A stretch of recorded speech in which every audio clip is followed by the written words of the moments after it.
You're suppressing the truth and unrighteousness.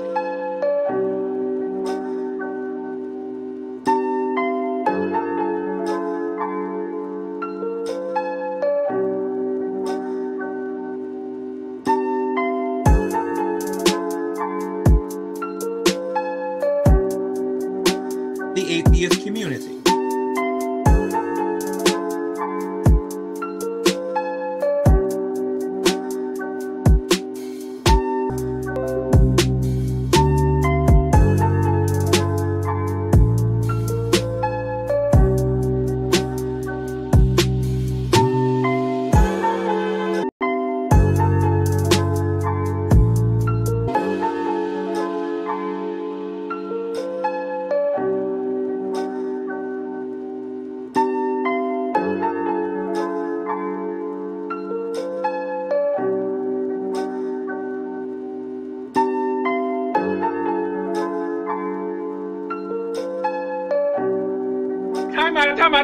Time out.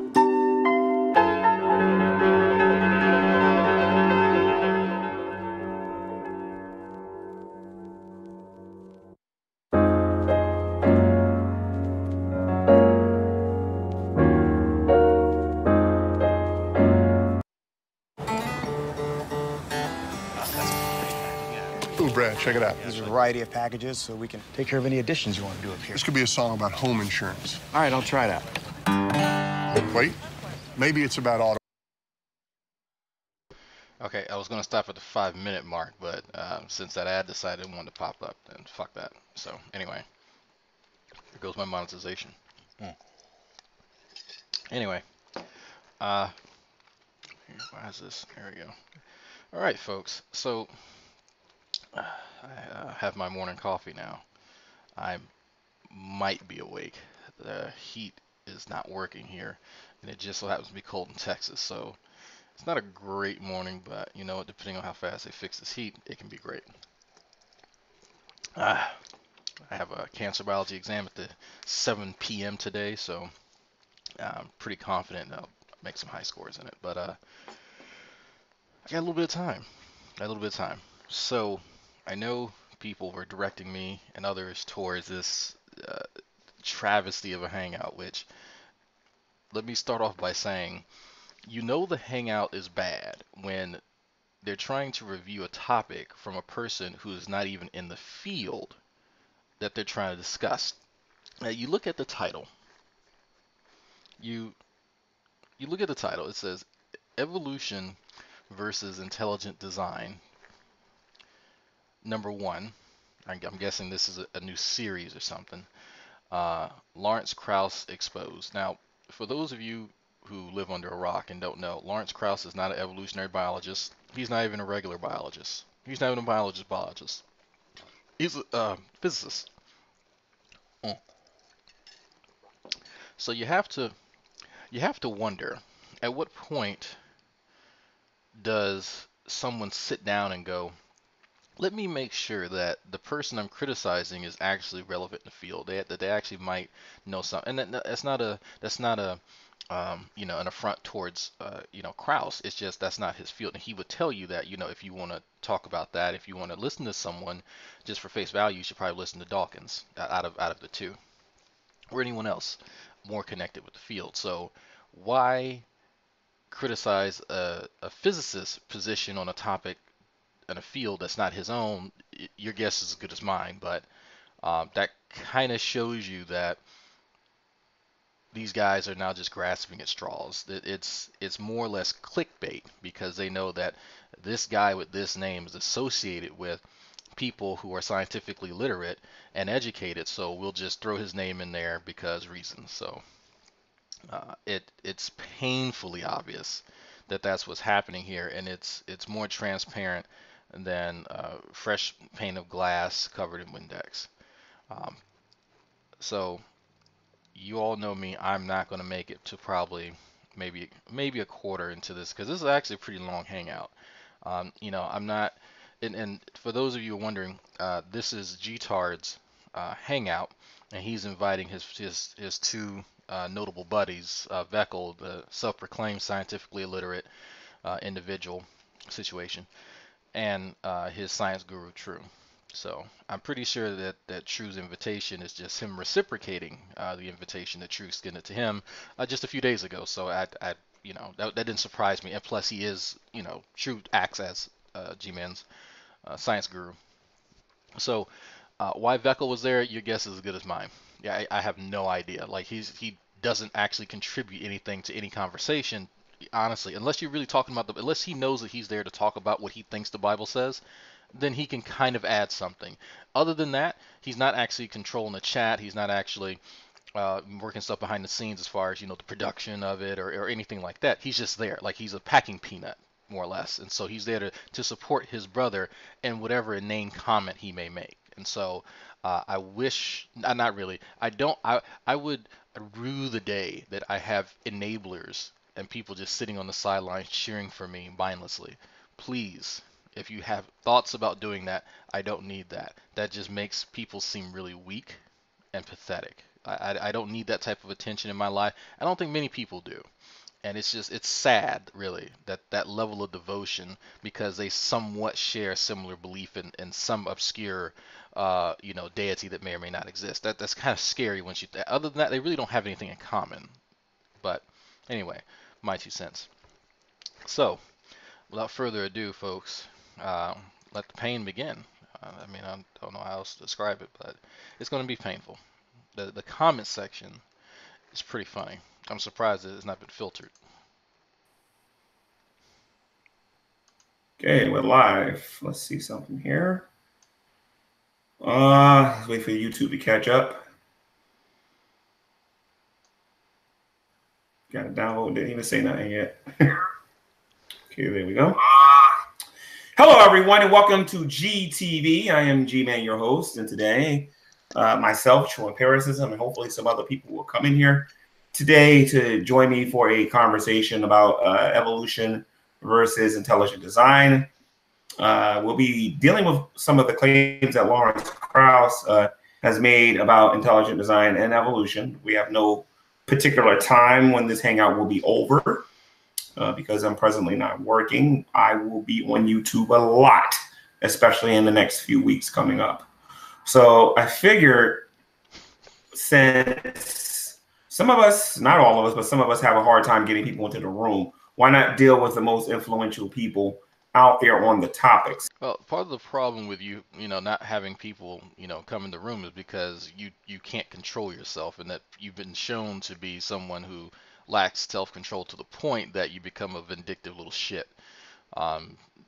Partially why a lot of us don't want to deal with you anymore. It was fun for the first few years, but now it seems like your life is just so pathetic that you have nothing but malice to spread, and the hilarity or the humor that you did provide while people fuck with you is not really worth the time spent with you, and it could be spent doing other things, more constructive things. So just kind of critiquing you from afar would be people's best option. And I would, if someone would ask me, I think that's the best option, because they don't need you in the hangout to actually get the levity that you provided. So it's your own fault.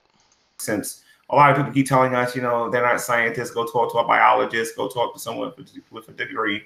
Well, we're going to listen to someone with a degree. We're going to listen to other people with degrees. And hopefully we can get somewhere in these conversations rather than talking to folk out there who are just believing it because of what their teacher said in the front. So hold on for a second. So your criticism here is that you're going to listen to educated people as opposed to people here on the internet who are currently learning the same material.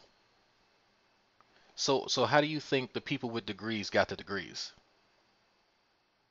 Like statements like you can tell that he doesn't think about things before he says them. That's absolutely fucking stupid. If your problem is that people are believing what their teachers taught them, and that some people are doing it now, and then the people you prefer to talk to have already done it and have gotten the degree, then what's the difference other than the completion of said degree? Because the methodology has still been the same. They've listened to people who are their teachers, which you have a problem with. What? Huh? What? If you're young and you're going to school and you are buying into the idea of evolution, and you think it sounds kind of silly, please understand that you're not alone. A lot of us grown folk out there believe it's silly as well. Oh, mind you, grown folk out there who live in 40 plus years didn't know that diseases, some of the diseases that we have, are genetic. It's crazy how grown folk want to be referenced in a way that makes them seem more knowledgeable when they don't understand some very basic stuff that children know. That's really weird to me. You know, that's just really, really strange. Not to mention some of the other really common things that grown folks supposedly didn't know about that we talked about in the other hangout, the previous one. So before we start, deferring to grown folk, we might want to make sure that grown folk also know something and not just reached a certain age in a first world nation, because we all know that's hard to do. Even though they're teaching you it in school, we don't even believe that it's real science. We believe it's a pseudoscience, a science that cannot be backed with any evidence whatsoever. That's so cool. So I love hearing people just like who did y'all know I was a combat medic in the army, by the way? It's been almost 15 minutes. I almost forgot to say that. So I love hearing people who've never joined the military tell people who have been in the military or who are currently in how military tactics works. That's awesome. That's the best thing. Just like I love hearing people who aren't educated and who are not scientists or trying to learn to be scientists or on that pathway in any way, shape, or form talk about what is and what isn't pseudoscience. Not saying that people who aren't in it, formally can't tell the difference, but if you're talking about a layman talking to an actual scientist telling them what science is, that's kind of, no. That's like me telling a philosopher what philosophy actually is. Probably won't go down that well. So what I'm going to do now is I'm going to introduce my buddy here, True Empiricism. How you doing, man? Been doing great. How have you been doing, man? My day could not be any better, and I'm looking forward to the discussion that we're going to have. I mean, your day could be better. You could, be living above the poverty line instead of below it or at it. I mean, maybe that's just me. I can't talk too much. My ass is barely above it, but thank you for your tax money, by the way, so I can live just slightly above it. And the things that we're going to say regarding evolution versus ID, and pretty much who's got the most rational position at the end of the day? Which position has the most evidence to support it? T does not have a degree. Because you know me, True. I don't believe evolution has any evidence whatsoever. Not macroevolution anyway, Amen. And I hope that people that are listening, they're going to pay very careful attention. Let me put it like this, guys. Try your best not to pay attention to the trolling in the comment section or what people say about creationists. Rather listen to what we're going to say and listen to what the people are going to be saying in the video that we're going to be responding to, and see who actually makes sense. Because I think that you're gonna see real quick that that we do have the evidence and the other side is almost entirely lacking. So hopefully we can reach some souls and people will consider what we're going to be saying here tonight. Amen. Really? Amen. So let's get started. The first video we're going to be listening to, and I apologize to my audience, I will not be screen sharing like I normally do. I only do that when I'm the only person in the room. G Plus has this problem that when you screen share and they can see the Hangout link, they can kick you. A person with an Apple device can kick you out the room, but if they can't see the Hangout link, then they people with an Apple device, or I mean, you could just pause the video and manually type in the Hangout link, and I'm pretty sure you can do that on a PC. But somebody's been talking to him, and he's been swallowing whatever. Whoever is bullshitting him, continue to do it, because this is pretty funny. Like when he gets specific about things, someone told him something and he hasn't realized it. But yeah. can't kick you out the room. Now, before we get started, True, let me ask you a quick question.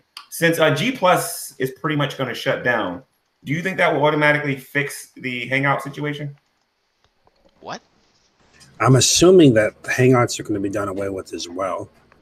So we're going to probably have to figure out another way to start doing live events. Twitch. I got an idea.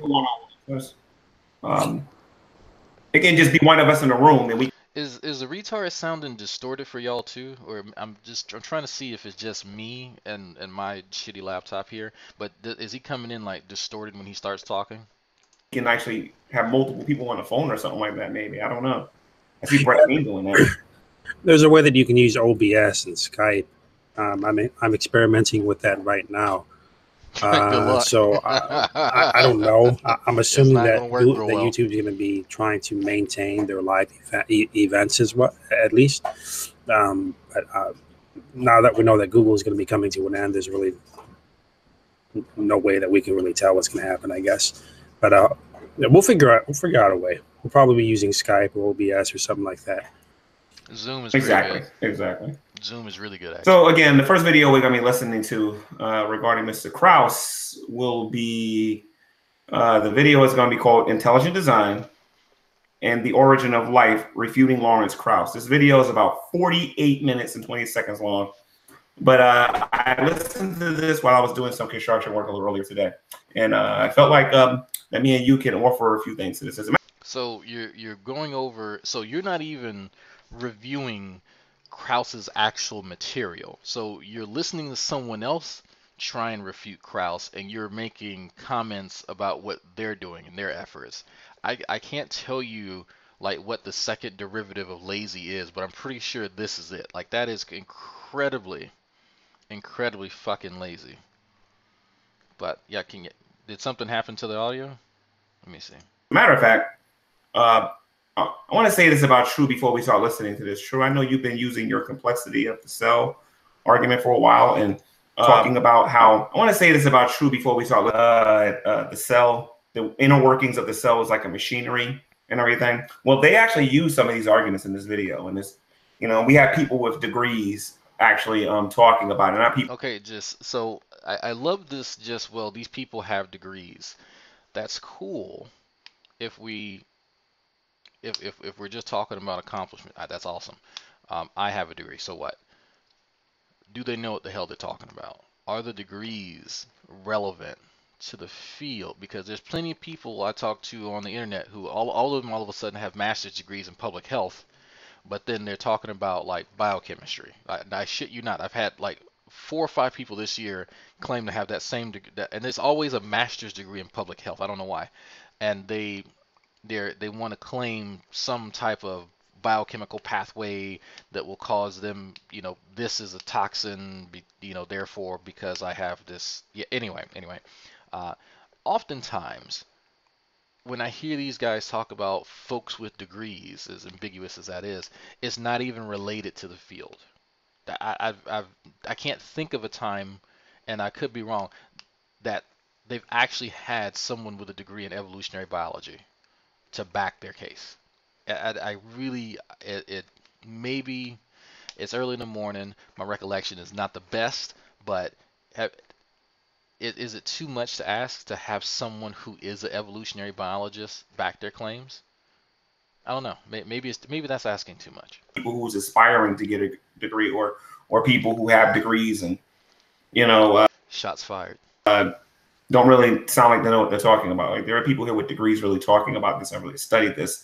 And we're going to listen to what they have to say regarding this. I think it's going to be really interesting. So let's play the video. And whenever you want me to stop, man, I will. All right? All right, let's do this.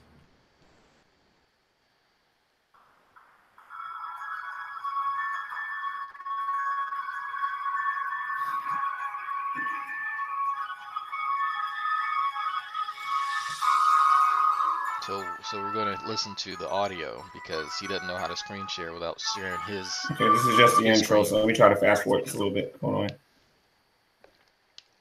Here we go. Having 2 monitors helps.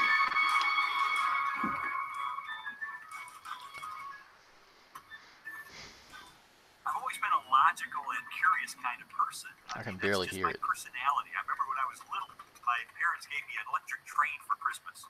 And then a couple hours later, my dad finds me in the garage, and I'm throwing the locomotive against the cement floor, trying to break it open. He said, "What are you doing?" I said, "Well, I'm just trying to figure out how it works." I mean, my parents, because of all the why questions I would ask, finally went out and said, "Here," and they bought me an encyclopedia and said, "Look, the answers are in there. Go look for them. Go find them yourself." I mean, that's just the way I was. And so I guess it's natural that I would become a journalist. Because journalists are looking for facts, they're looking for evidence, they're looking for data, they're looking for something that they can publish in the paper and have confidence it is true. Lee Strobel earned a Master of Studies in Law degree from Yale Law School and is the former legal editor of the Chicago Tribune. He is the best-selling author of several books that explore the evidence for the Christian faith. It's Lee Strobel, folks. I guess given my curiosity, it's not surprising that when I was in high school, science was my favorite topic. Because there, the teachers actually encouraged me to cut open frogs and find out how things work, which I thought was great. I'm going to say something quickly about what he said about that. He said that science was his favorite topic. Did you hear that, True? Oh, here we fucking go. Okay, look. Look, I understand Lee Strobel is a great journalist. That's cool. It's just, Hitchens was a great investigative journalist. He busted open a lot of scandals, and that's what he's known for. I am not going to go watch a Hitchens video for science information. It's not going to happen. I'm pretty sure there are a few. There's Potholer, and Potholer wasn't an investigative journalist, but he something with the news media. I can't remember exactly what his title, but he is very, very familiar with climate science. I am more inclined to listen to him over others just because of the amount of time that he spent with people, because he knows that climate scientists, he has several friends, close friends, that have personally taught him about it. So I'd feel confident in his knowledge, but I'd rather go to a source. And that's not a slight against Potholer, and he understands it as a professional courtesy. I'm not going to go to his climate scientist friends for information about some investigation, similarly.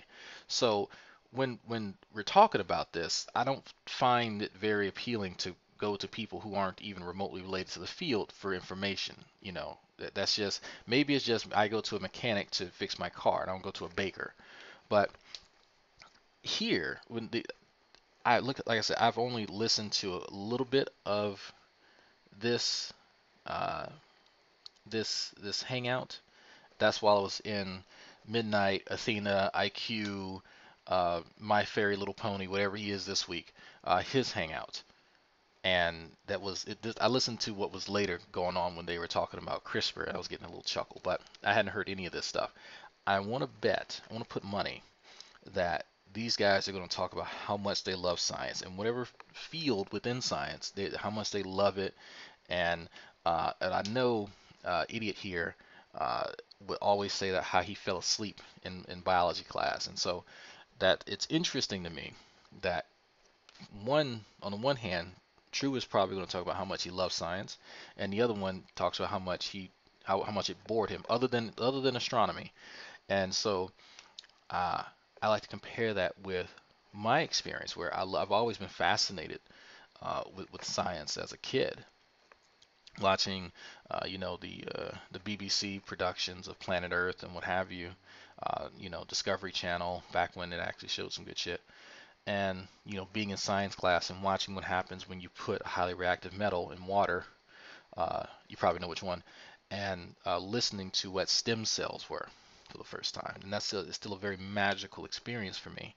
And it's so much that I decided to actually take a challenge and to pursue a field that could benefit humanity. Now you compare that with people who sit on the internet and pretend. And I can't help but to compare myself, because there's a point where, well, if we're going to take shots at people, and people who are just learning this stuff or just going to school, well, that's the difference, retard, between people who talk and people who do. There's a huge difference. I can talk about going to the gym. I can talk about working out. I can talk about making gains, or I can go do it. So your criticism or comments fall upon deaf ears, because you fall into the people who aren't going to really be changing much of anything other than, people's mood when they're having a bad day from the stupidity that comes out of your mouth. True. Yeah, I heard it. Yeah. How many times do we hear from evolutionists and say that we are basically ignorant to science and that, none of us really study it, none of us really know what we're talking about? That's true. That's actually a true statement. And to give you a perfect example, when I would engage Veckel on Facebook and watch his family members would actually sit and comment publicly and then send me a message privately, and they would thank me because they would hear him repeat the same nonsense that he heard from PragerU over and over again, but they didn't have the knowledge to combat it. They knew it was wrong. They knew something sounded wrong about it, but they didn't know how. And when we hashed it out publicly, he would admit that he knows little to nothing about the topic, and he's just using these authorities, which they weren't, to inform him. And he gets upset when I call him scientifically illiterate. It's like, no, you acknowledge that you are. Just like these guys, they don't acknowledge being scientifically illiterate because they know factoids. Well, at least True knows factoids. Much to his credit, he spent some time learning factoids, but there's a difference between being able to hold an organic conversation and discuss the intricacies of whatever protein complex you think that you know, and how it deals with the other constituent parts to the system that it is within, and being able to name off or just like rote memorization of parts of it. That's cute for a test, but having a comprehensive understanding requires a bit more. And I don't think these guys truly understand what having a well-rounded education truly is. And it's evident here, when they talk about education. Out regarding it. Here it is, Lee Strobel, ex-atheist, now Christian apologist who defends intelligent design and other things like that and whatnot. He said that his favorite topic was science. You got guys like Kent Hovind who taught science in school. I forget for how many years, but we're running into more and more theists out there that actually do like science. So that immediately shows that a lot of these evolutionists are being dishonest when they say that we don't like science. Well, that's exactly true. I mean, science itself, its roots is based on religious thoughts, and I've explained this many times on my own channel. You look at alchemy, for example. This is the grass. Yes, actually, you're correct about that. A lot of the scientific endeavors that go on today had its basis in early philosophy and early religion, because that's really all people had at the time. And so from there, it's branched out and has removed itself from those roots for a reason. There's a reason methodological naturalism is now the one of the core tenets of scientific endeavors and not magic. So that's something that's a non-controversial point. Anyone who knows the history of any field that they're in can tell you that, yes, true, that is actually true. But I think that what is being missed here when people say that you cats don't like science is that you don't accept and respect the scientific endeavor, the institution of science, and how it is conducted. It is antithetical to how you all think, because you have a conclusion, you're trying to work your way back to it. That's what people typically mean by that. You don't appreciate the technology. You don't truly appreciate the technology that is produced from the science that you have so much scorn towards. So it's not that you don't like, because if you didn't like it, you really wouldn't talk about it, right? I genuinely do think that True enjoys science. I've always maintained that. And so I don't think that he likes it to the point that he's actually going to do something with that interest. I have interests in all sorts of things, but I'm only going to dedicate so much time to these other interests. It's just like that. Science is a hobby for him. Science is a hobby for some of these other guys. For some of us, it's our bread and butter. It's what makes us, it's what we identify with. There's a huge difference between people who are putting on airs, pretending as though their interest actually means something, and those who are internalizing it and making it something that will build them and possibly a career. There's a huge disparity between that. And I think that when we're talking about this, that gets missed. And it gets to the point that True has said this on a number of occasions. I've tried to reach out to True. True has a huge issue with what he sees as arrogant scientists, and that's fine. You can not. There's a lot of people who don't find arrogance to be, they find it to be a personality defect. I don't mind it as long as it's deserved arrogance. That once you've been in an environment. By the way, did y'all know I was in the military and I was a combat medic? In the military, arrogance is part of who you are. It is something that's not a personality defect. In fact, it is something that people look for, because if you know your shit, then you should be arrogant about it. So I personally don't find that to be a disparaging remark. But what I do see are people who are scientifically illiterate, who don't take science seriously, who don't understand the institutions of science, and want to be arrogant about their position. So it's like, well, you want to put in a fraction of the work that anyone else does, but you want to also be as arrogant as they are? No, that's undeserved arrogance. Sorry. Roots of modern organic chemistry and in chemistry. But the endeavors of alchemy was to try to set out and, of course, try to produce an elixir of life, and trying to figure out if they can produce some sort of gold and so on. But mainly they were trying to set out to look into the supernatural, to see if they can find angels and so on and so forth. Science has its roots in religious thoughts. And to my own self, I haven't come to the conclusion that I've come to by listening to any creationists on the internet.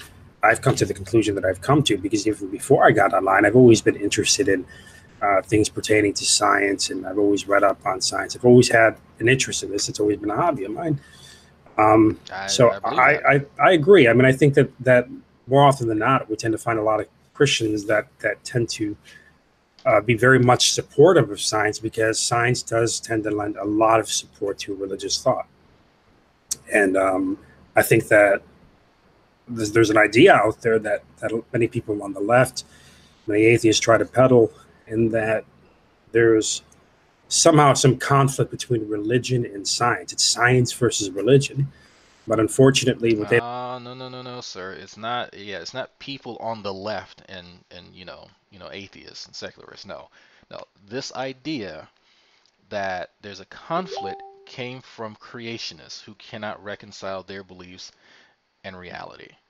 I've never gone into a science class, and I've never tutored anyone and went up, this scientific theory combats this religious notion. I'm not going to sit down and study every religion and find where the square pegs, don't fit in the round holes. That's not a part of the scientific endeavor, and that's not a part of people's life. The only reason we end up talking about where science trumps religion is when you have theists, specifically Christians in America, who are trying to, subsume certain sections of science for their own religious beliefs, such as trying to insert creationism into biology classrooms and whatnot. So you got me saying whatnot. That's where the conflict comes. That's why we end up talking about it. So True, if you're going to actually accurately represent what happens, then you might want to be more familiar with academia and what actually goes on, and the efforts that certain people like the former governor of Louisiana, Bobby Jindal, were trying to make in Louisiana. And so that's why we end up having these conversations. It's not that because I don't care. I have no interest really in what a creationist has to say about my research that I'll be doing. None whatsoever. I don't care. Because at the end of the day, none of you are going to be in my lab. None of you can even pronounce half the stuff that I work with, much less be able to touch it, because you don't know what the hell you're doing. So why would you even think that what creationists have to say and think about, these religious notions have anything to do with scientific endeavors? It doesn't even make sense. Like I said, the only reason it comes into conflict is because you have creationists and people who are really, really religious, the evangelicals, trying to insert their nonsense in science classrooms. And that's a no-no. So I really need to clear that. And it's true, if you want to have a discussion about that, I am more than open to discussing that. More than open. They don't tend to realize is that with ideas like evolutionary theory. There's really no science undergirding it. There's a lot of name dropping of the fossil record, genetics, and so on, but there's no peer-reviewed articles out there whatsoever that can support the idea that we can actually diverge from a common ancestor. Whether So you guys just heard there is no scientific evidence that supports a common ancestry. So let me try something real quick, folks. I'm going to put in study common ancestry. I'm just going to honestly Google that. And let's see. I should probably put in something more specific. Let's see. Okay. 2000. Here we go.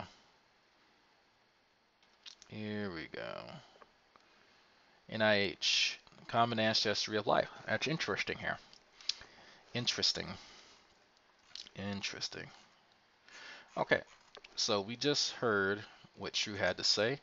Let me show you something here. Interact. Actually, let me change this first. The properties of this particular one. And let me make it big so I can show you all.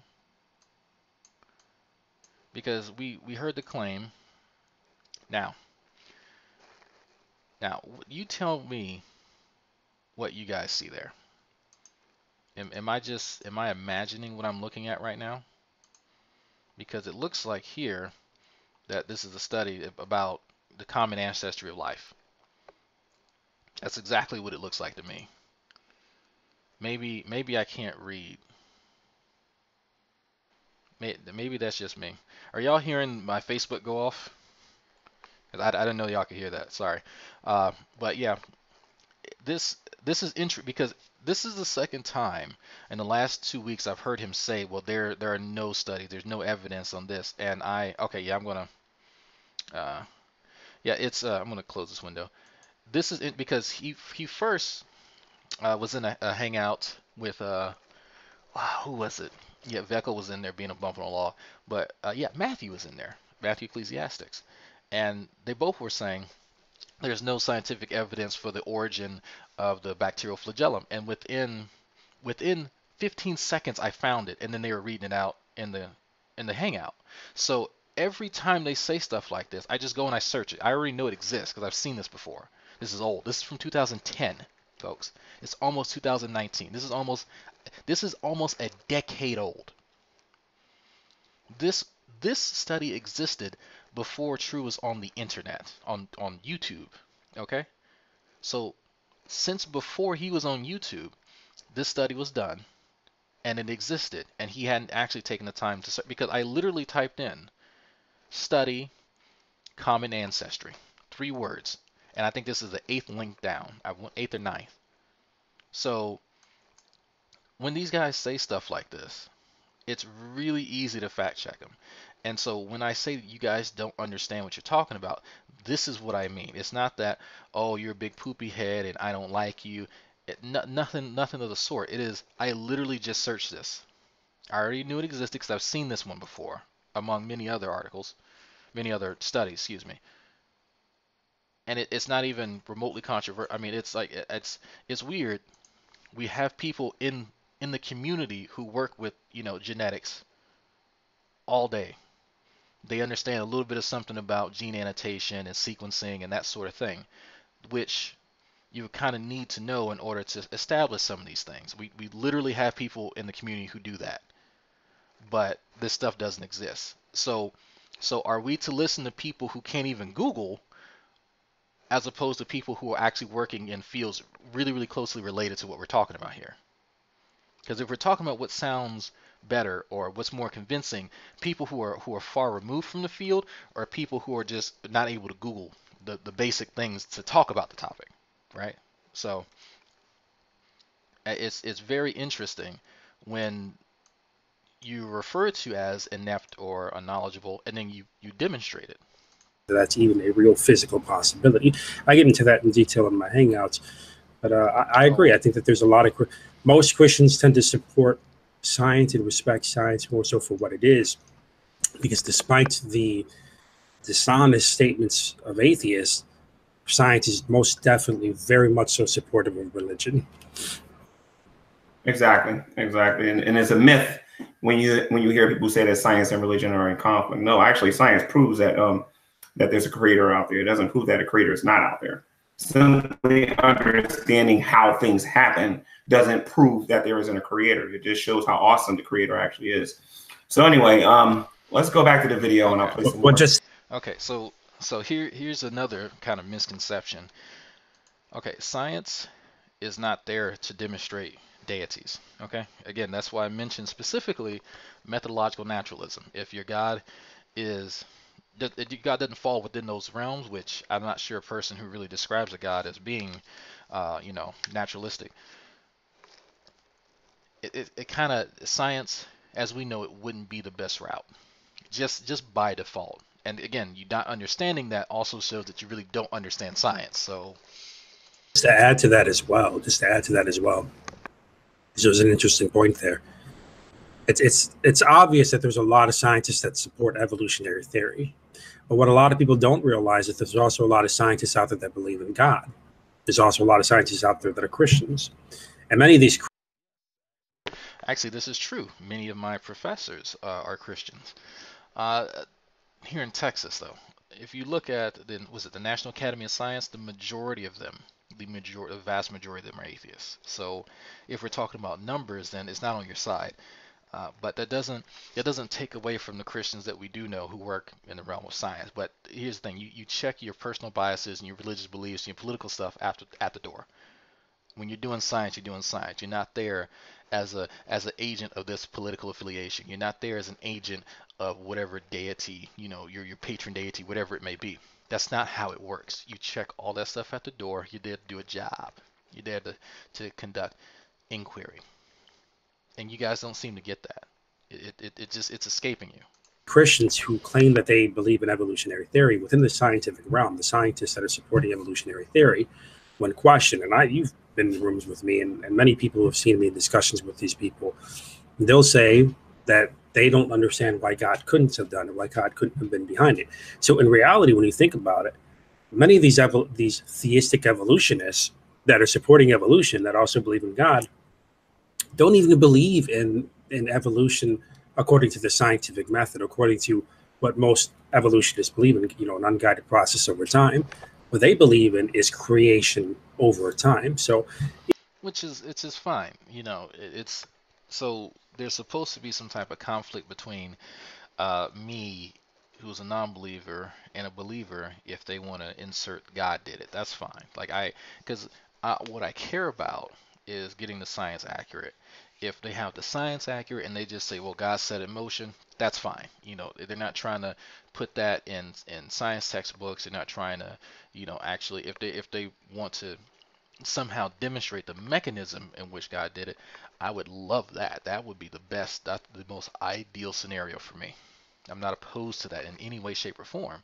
But if they want to bootstrap in God because it makes them feel better, that's fine. You can bootstrap butt fairies for all I care.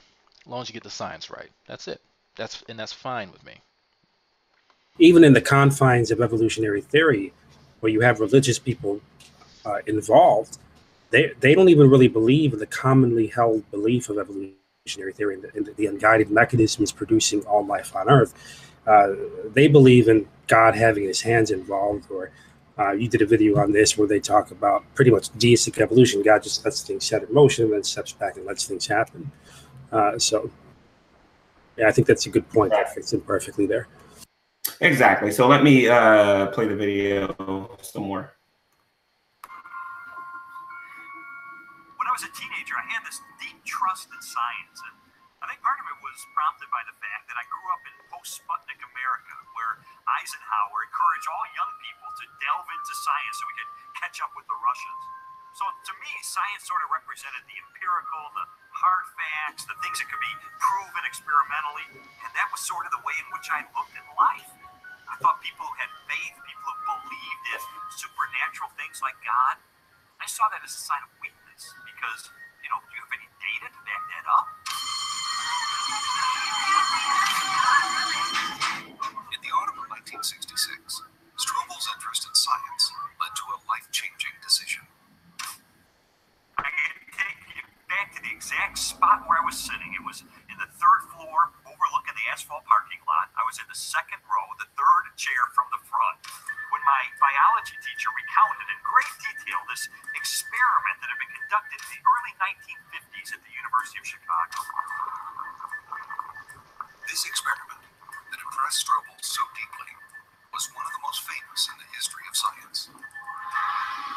Can he not sit still? Stanley Miller, a graduate chemistry student, He is 6? tried to demonstrate how life first emerged on Earth. Miller attempted to reproduce the Earth's early atmosphere. He pumped All right, folks. So we know they're going toward the Miller experiment, the same stomping ground to every creationist trying to make a name for himself. So, all right, we're going to take a bet. We're going to take a bet. We're going to take a bet. I love this part. So, thumbs up if you think that Lee Strobel doesn't understand the actual goals of the Miller experiment. Thumbs up if you think he doesn't understand it. Thumbs down if you do think Lee Strobel actually understands the goals of the Miller experiment. So I'll give y'all some time to do that, because this is the true test right here, because we've heard these guys repeat it over and over again. They were trying to create life, and it's like, did you even try and read? Like, even the Wikipedia is more accurate than you. So let's see how many people. Thumbs up if you think Lee Strobel does not understand the goals of the Miller experiment. Thing that cheated, he read his book. I'm not I've not heard this video or seen this video. At least I don't. I'm too busy listening to people who actually know science, so something tells me that he doesn't understand it. And I guess that shows how good his investigative skills are. Oh, okay. Steve Bowden says that he does and pretends not to. Oh, okay. All right. That's a possibility. That's a possibility. You're saying that he's a shill? He's a shill. That means he's going to jail. He understands it, but intentionally misrepresent. Oh, okay. All right.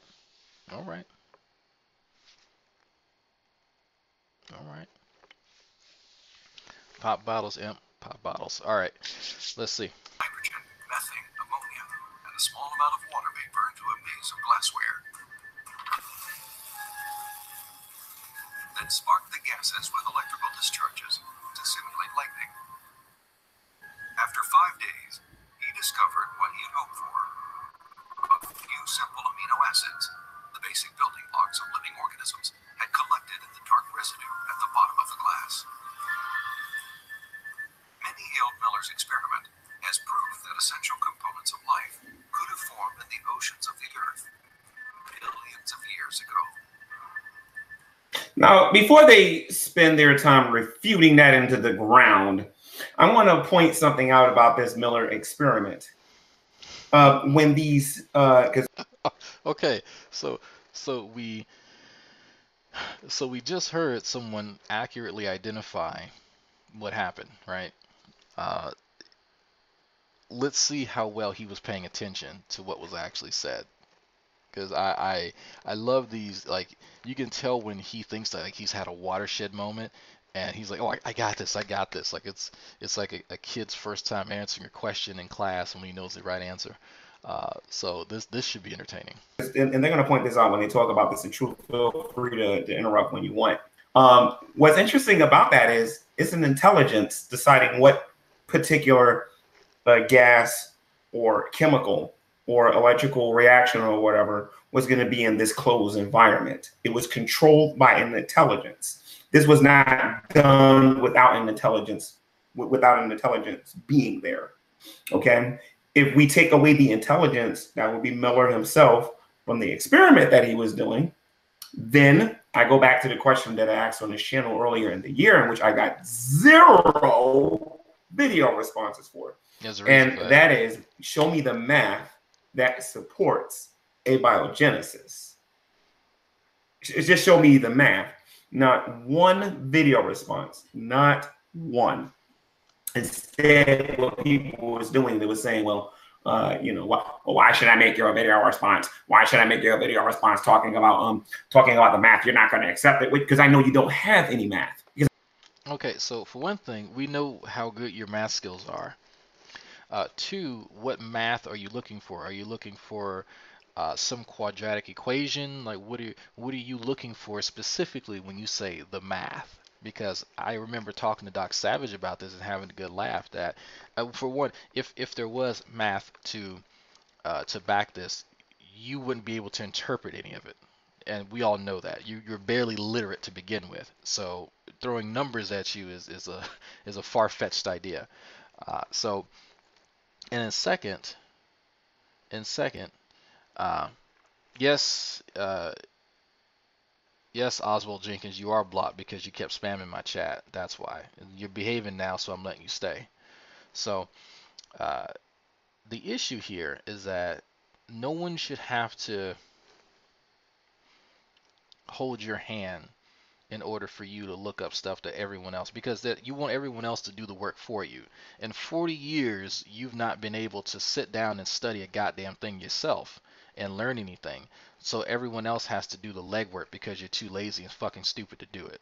So, no, and people are tired of that. And so, no, we're not going to do the work for you, because some of us are actively doing work and studying shit on our own and shit that we're actually interested in. So, and we all know that even when people do provide you exactly what you want, one, you don't understand it because you don't have the mental currency to understand it, and two, you're going to dismiss it because you don't have the mental currency to understand it. So it's a fool's folly to even entertain that nonsense. He is a function. Thank you. Yeah, you're right, Agrippa. He's a functional illiterate. Because I know it's not science, and I know in order for this to make any sense, you have to have an intelligence to be involved with it. True, you have anything that you want to say about this before I continue? Well, yeah, that's kind of one of the problems. One of the main. Do y'all actually know where he got the "show me the math" thing from? He got that from me saying that to flat earthers. Remember, I would say, you know, I've never seen flat earth math. Show me the math on that. That's where he got that from. He stole that from me. Main problems with evolution, abiogenesis, is that you need something to skew these elements into play. There's a lot of problems. Now, I thought True was actually gonna say show me the math on evolution, and I can definitely show him gene flow using mathematics. So I actually did that using Drosophila.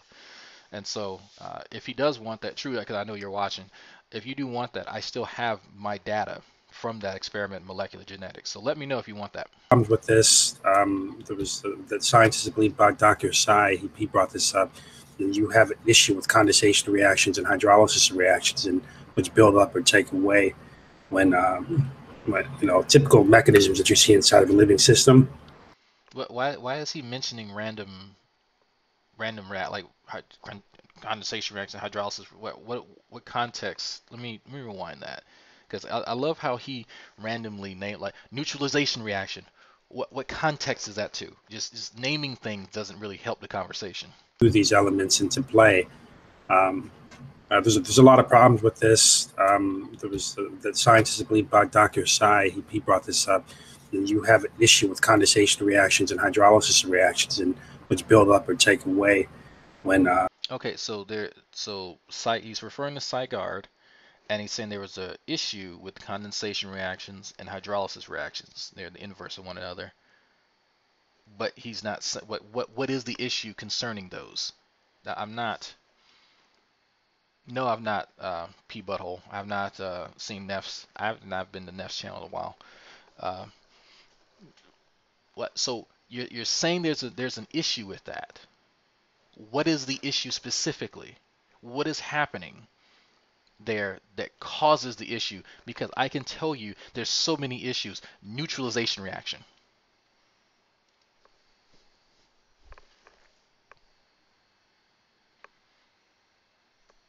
So what's the significance of saying that? What's the significance of naming that reaction? This is the section. This is the part where those of us who understand what these things are don't make the connection to what you're saying. Because I can say, well, you know what? If the disulfide bonds are breaking.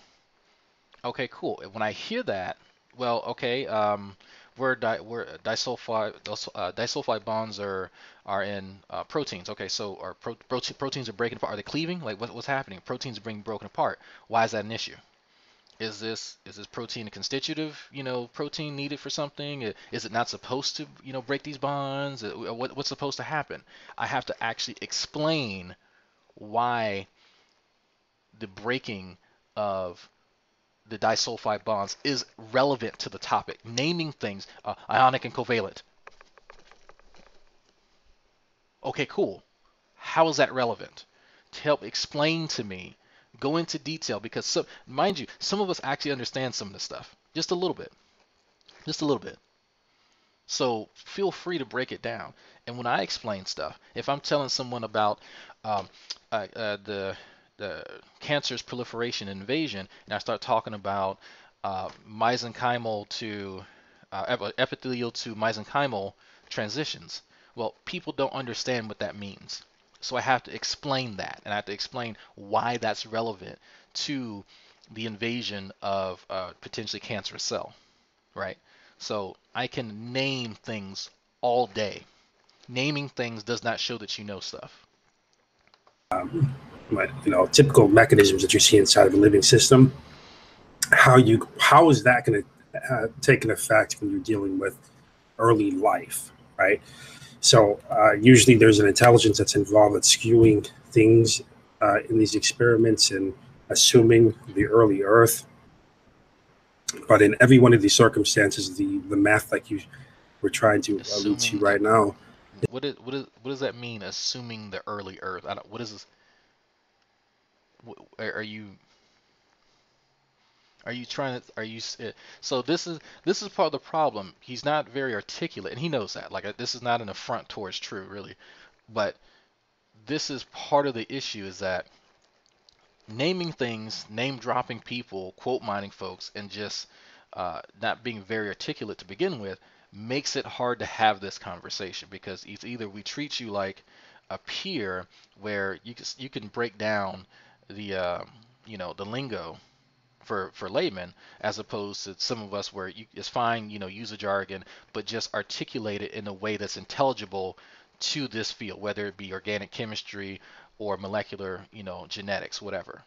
So it seems to meander in and out of both of that, just trying to, it feels like you're just putting on airs, because when I talk to peers in the lab where I am, and I come here and I hear this, there's a huge disparity in the information, or the level of information that's being presented. Now, of course, I can't hold true to the same level of people who already have degrees, because most of the people in my class are actually actively working, and they have degrees already. They're just getting a certification.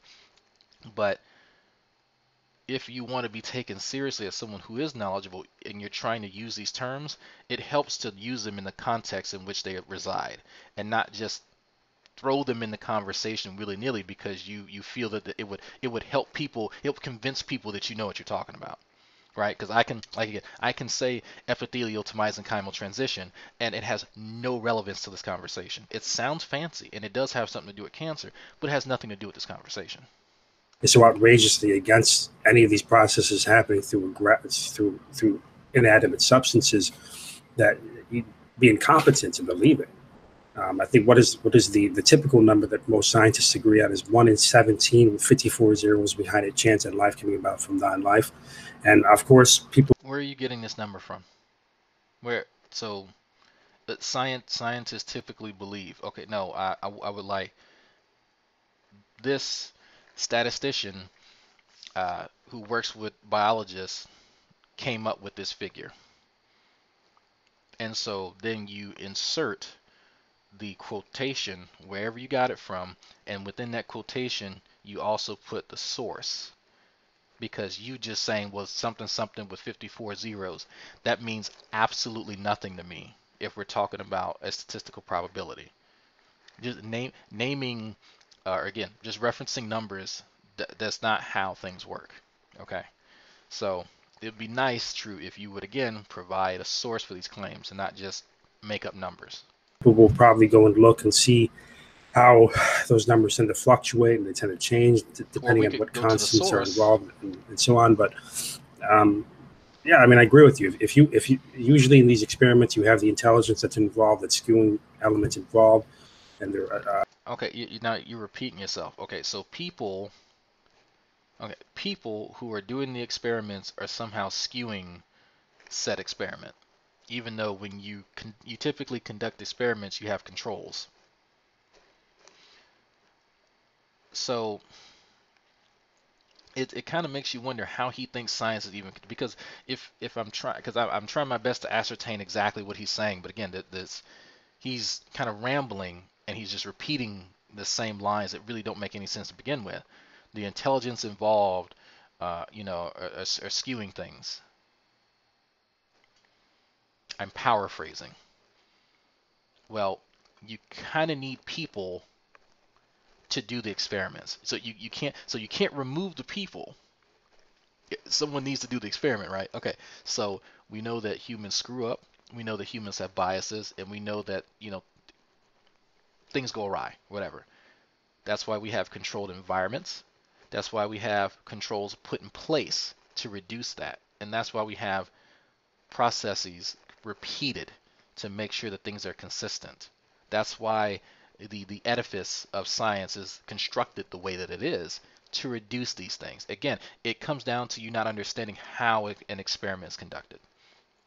At the end of the day, as someone who's been conducting experiments for a few years now, I've actually been doing experiments for a few years now, and consistently over the last few months, every week I've been doing experiments.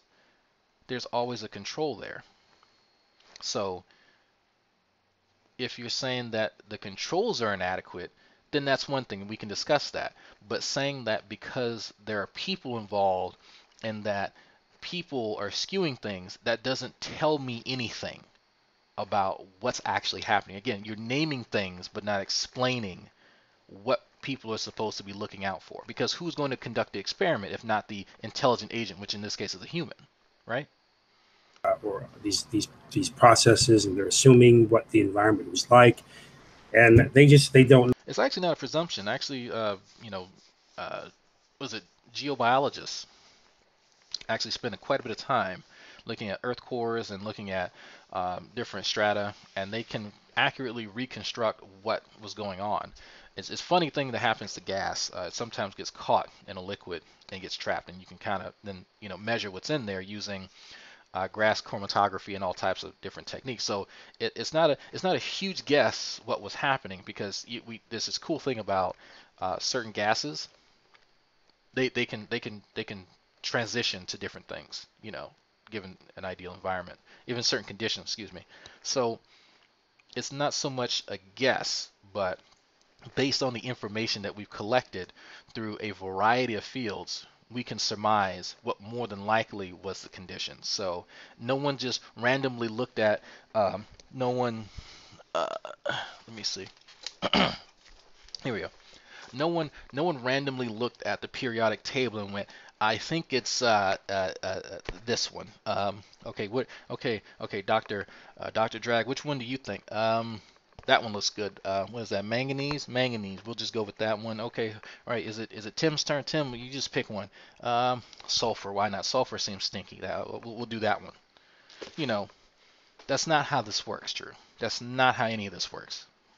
No. So you always have that factor, the intelligence involved, and I don't really know how they could really make a sufficient case when there's always an intelligence involved. So I agree with you.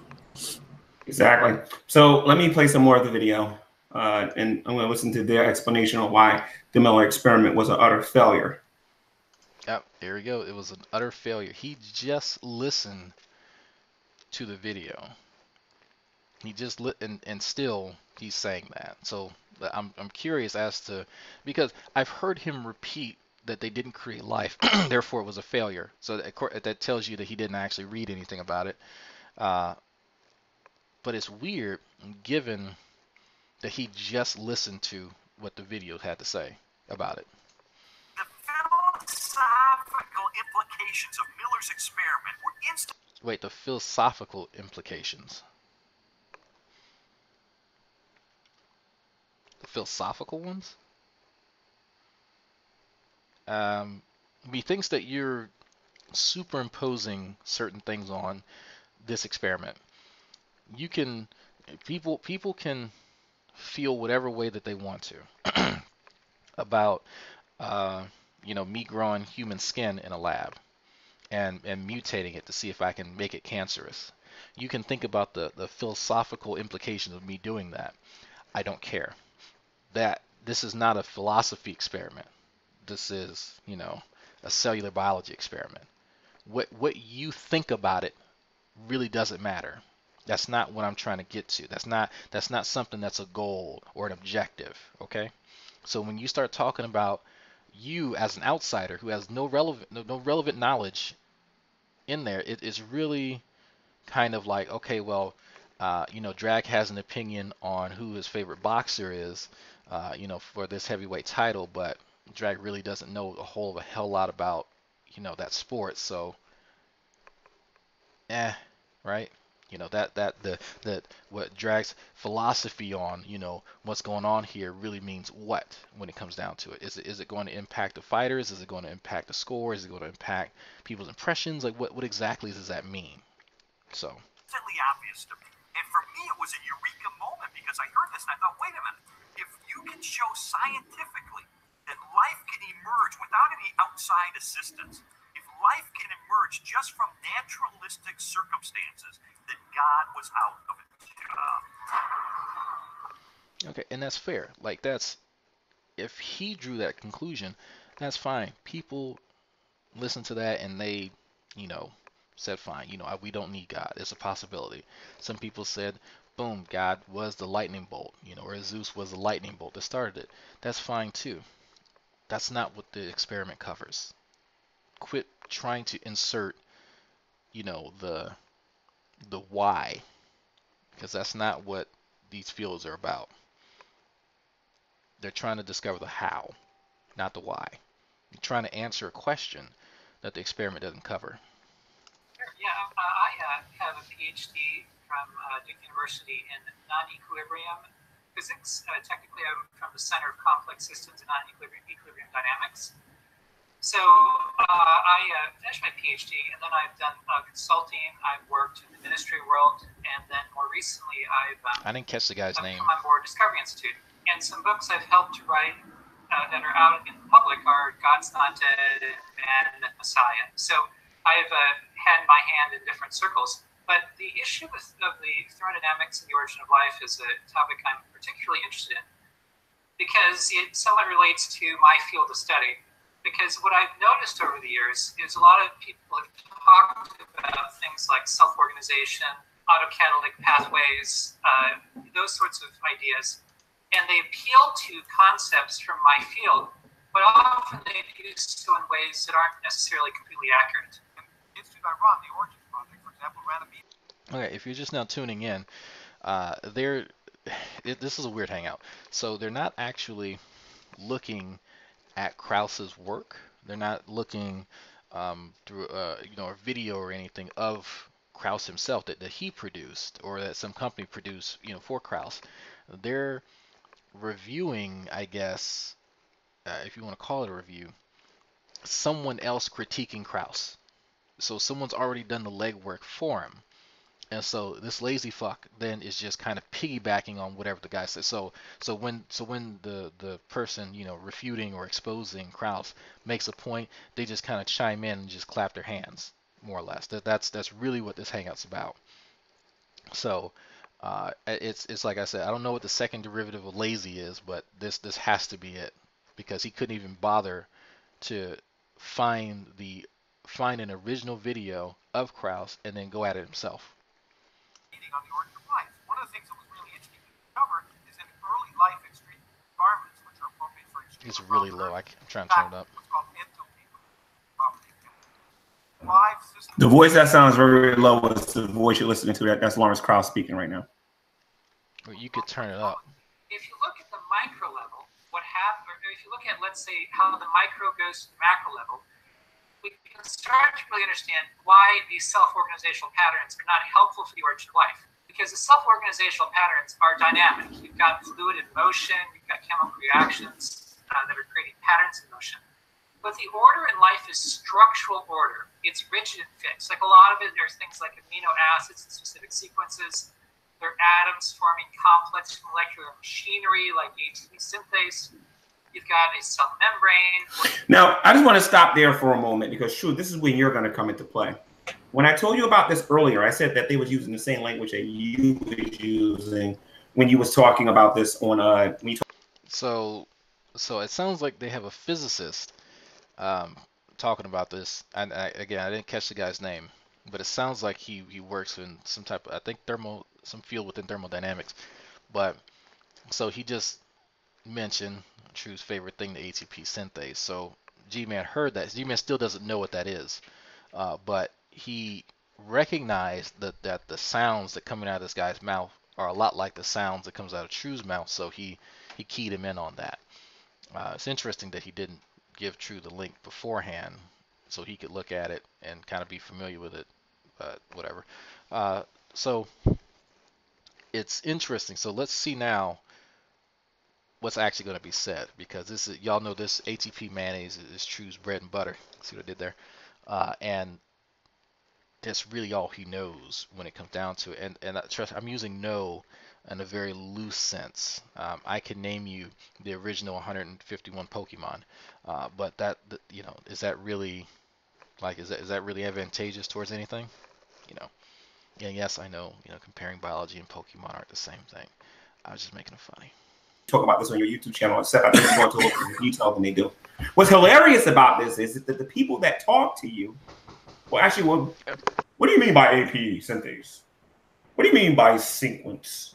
What do you mean by complexity? You know what I mean? And they'll ask you questions like this, and it's like, wait a minute, this guy has a degree and he's talking about it.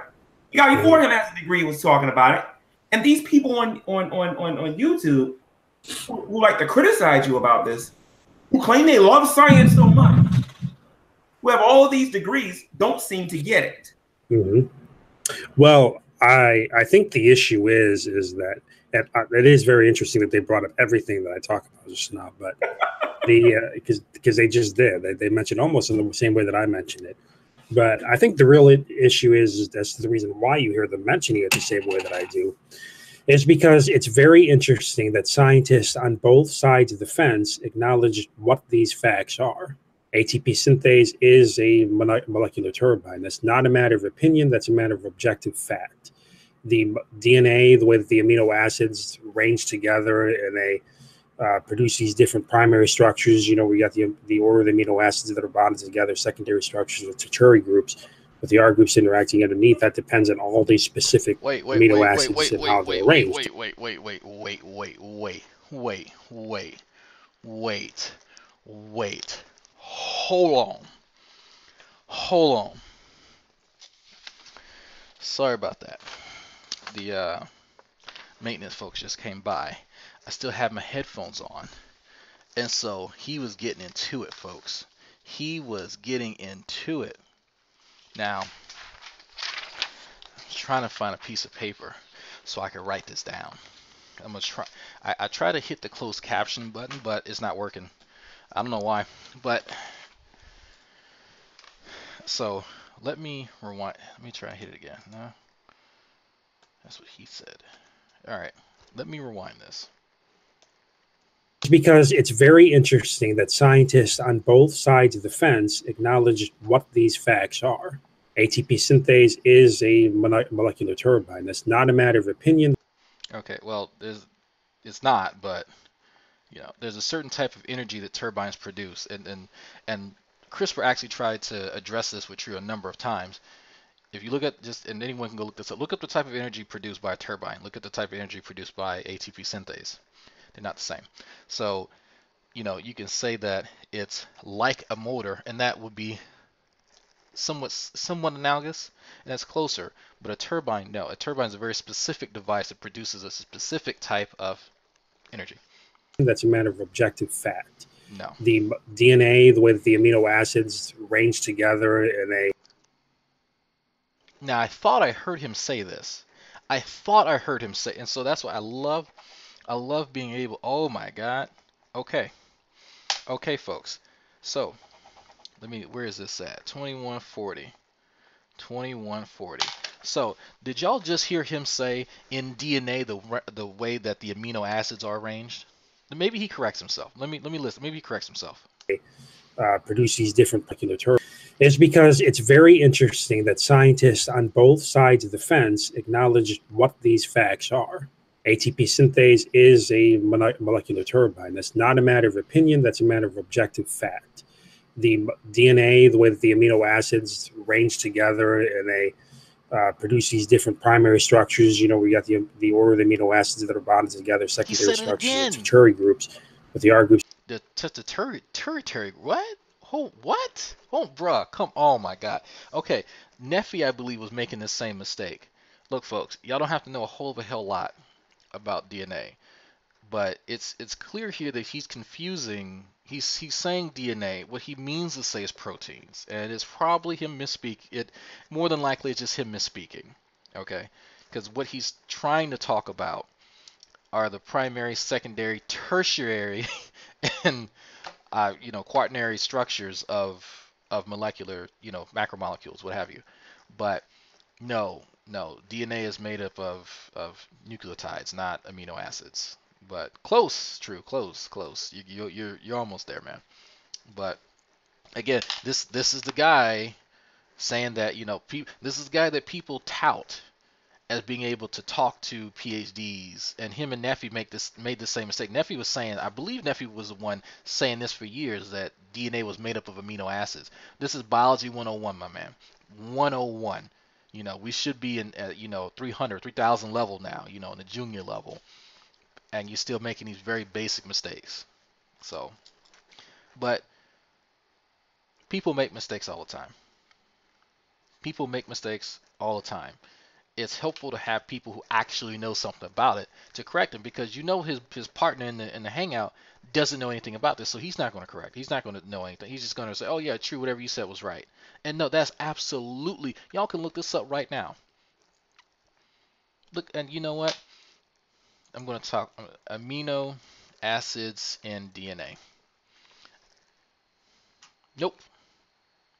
What are the amino acids that make up DNA? Actually, yeah, that's actually pretty funny. Nucleotide-based guanine, adenine, cytosine, thymine is one of the building blocks of DNA, along with the phosphates and sugar. So yeah, if you actually type in amino acids in DNA, just type in amino acids in, and then protein comes up. So,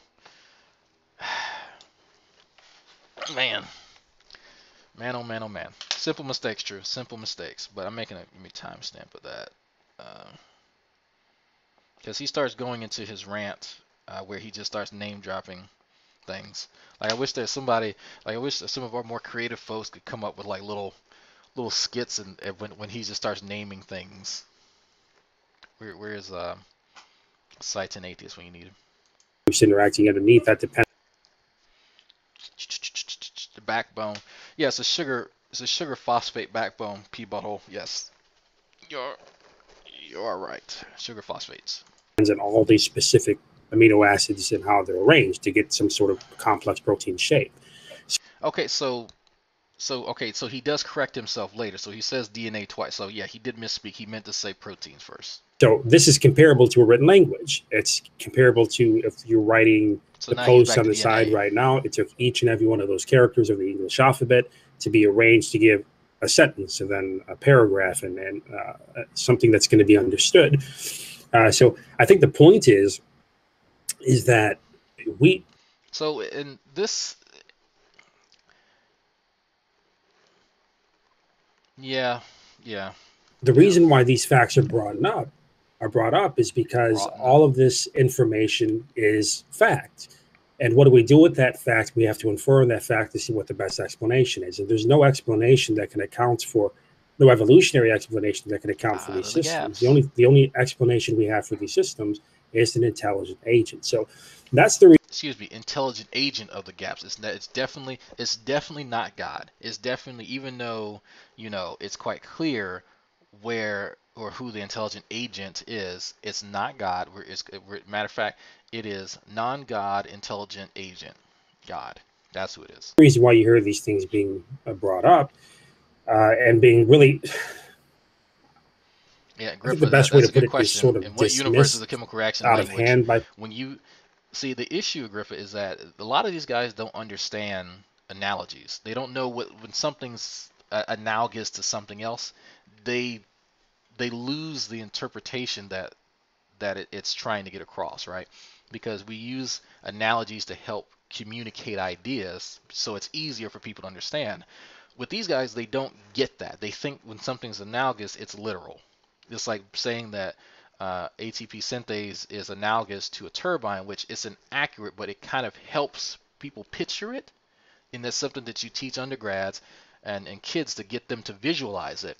But for these guys, they see that in a textbook somewhere, and then they go, "Oh, that means it's literal." Like it literally is a turbine. But that's kind of the level of intelligence that you're working with here. It's very, very childlike, but he doesn't like the word like. Yeah. People in the community, because there's really no sufficient arguments against these. They have to deal with it for what it is. They can't say, "Oh, well, you know what, it is what it is," or it's there's some sort of alternative explanation. It's just you can't deal with. If you look at a rock is a rock. You can't say that it's not a rock. So if you're looking at the ATP synthase and it's a molecular turbine, you can't say that it's not a turbine. If you say it's not a turbine, then you're denying science. Right. And I think that's the issue that they have. And when you're debating people and they're committing category errors or committing a category fallacy where they won't actually deal with the mechanisms that you're talking about or that other scientists are talking about, and they want to skip that and go, "Well, I want to talk about your garden." No, that's a category error. Let's actually talk about the mechanisms that you're talking about and show us evidence how these things can happen without a creator or without an intelligence. And interestingly enough, this is why they just like to play leapfrog and just change the topic altogether. That's a lot of irony from someone who can never stay on a topic. That's wow. It just in the last video that I was reviewing, he's the one who brings up cancer. He's the one who brings up health science. He's the one, literally every other topic that, and even True was like, we're kind of going on a tangent here, because this guy can't stay on topic. But it's not him. It's everyone else he's talking to. He literally forgets that he changes the topic. He literally forgets that in the middle of conversation, folks. And that's why y'all will see me sometimes where I'll go, "Oh, so we're changing the topic again. We're changing the subject. Oh, oh, it's interesting you brought this up." And I do that to remind him that he's changed because he won't remember. Because that's part of the reason why he needs to interrupt people. Is because he has to get the thought out because he'll forget it because there's a low RAM up here. Not a lot of RAM. Not a lot of random access memory. It's just random little memory. Interestingly enough, I had a very respectful debate with a guy recently, in which in that discussion that I had with this individual, he was. You had a debate, my man. Let me check your channel. I didn't see any title about any debate. I missed this. True, I missed this. Let me maybe he had it on his other channel. True. Let me check True Empiricisms. True Empiricisms. Oh, he's live right now, actually. Look at that. Neil deGrasse Tyson and sexual misconduct. That's funny. Our worldviews. Why? What is atheism? Come on, people. I don't see any. No, I don't see anything about a debate. Let me check True Talk TV. Maybe I had a debate on there. Because I'm not subscribed to any of these guys, so I gotta go and manually find them. Channels. I thought his True Talk. Why isn't he? I could have sworn he linked them. That's weird.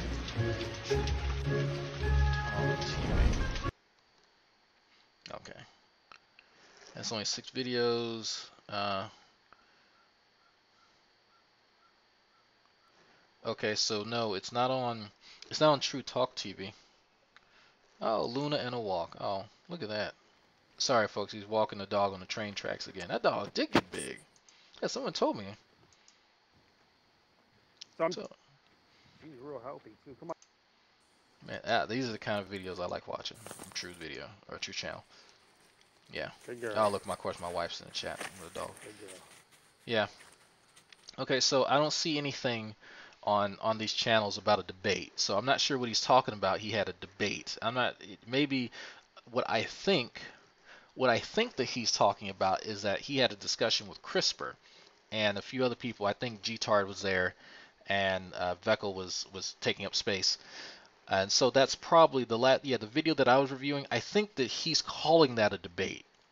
I didn't hear very much debating going on in there, because I heard him and CRISPR discussing certain things, but not a debate.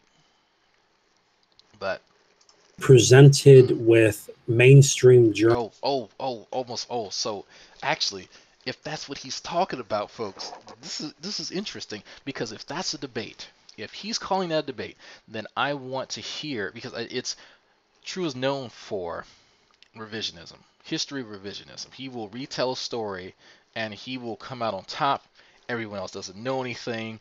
It's something happens where things get so skewed in his mind that it's amazing he's able to function.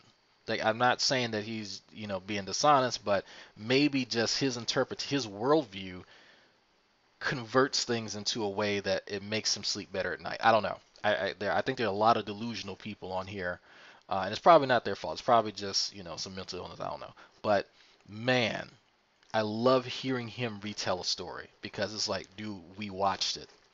We sat here and saw exactly what you're saying, and that's not what happened. How even when confronted, I think Scholar Fiction had an instance where he was reviewing a hangout that he had with True, and then when True was retelling the story, it's like, no, we just listened to it, dude. That's not what you literally did not say that. That's not what Skylar said. He just went over that section. Where are you getting any of this from? And when confronted with it, could not bring himself to acknowledge what actually happened, even when the evidence was right there in front of him. So that to me was, because I spoke to Skylar about that, and he was like, hey, how you do this? And I was like, he's like, you can't assume that who you're talking to is going to level with you. You can't assume that this guy's going to be honest and be like, what, I misspoke. This is what you seem to be saying to me. He's not going to try and be very charitable to you for whatever reason. But it comes down to the goal that you have on here is not the goal that he has. So it's unfair to have that expectation for people who have very, very different goals.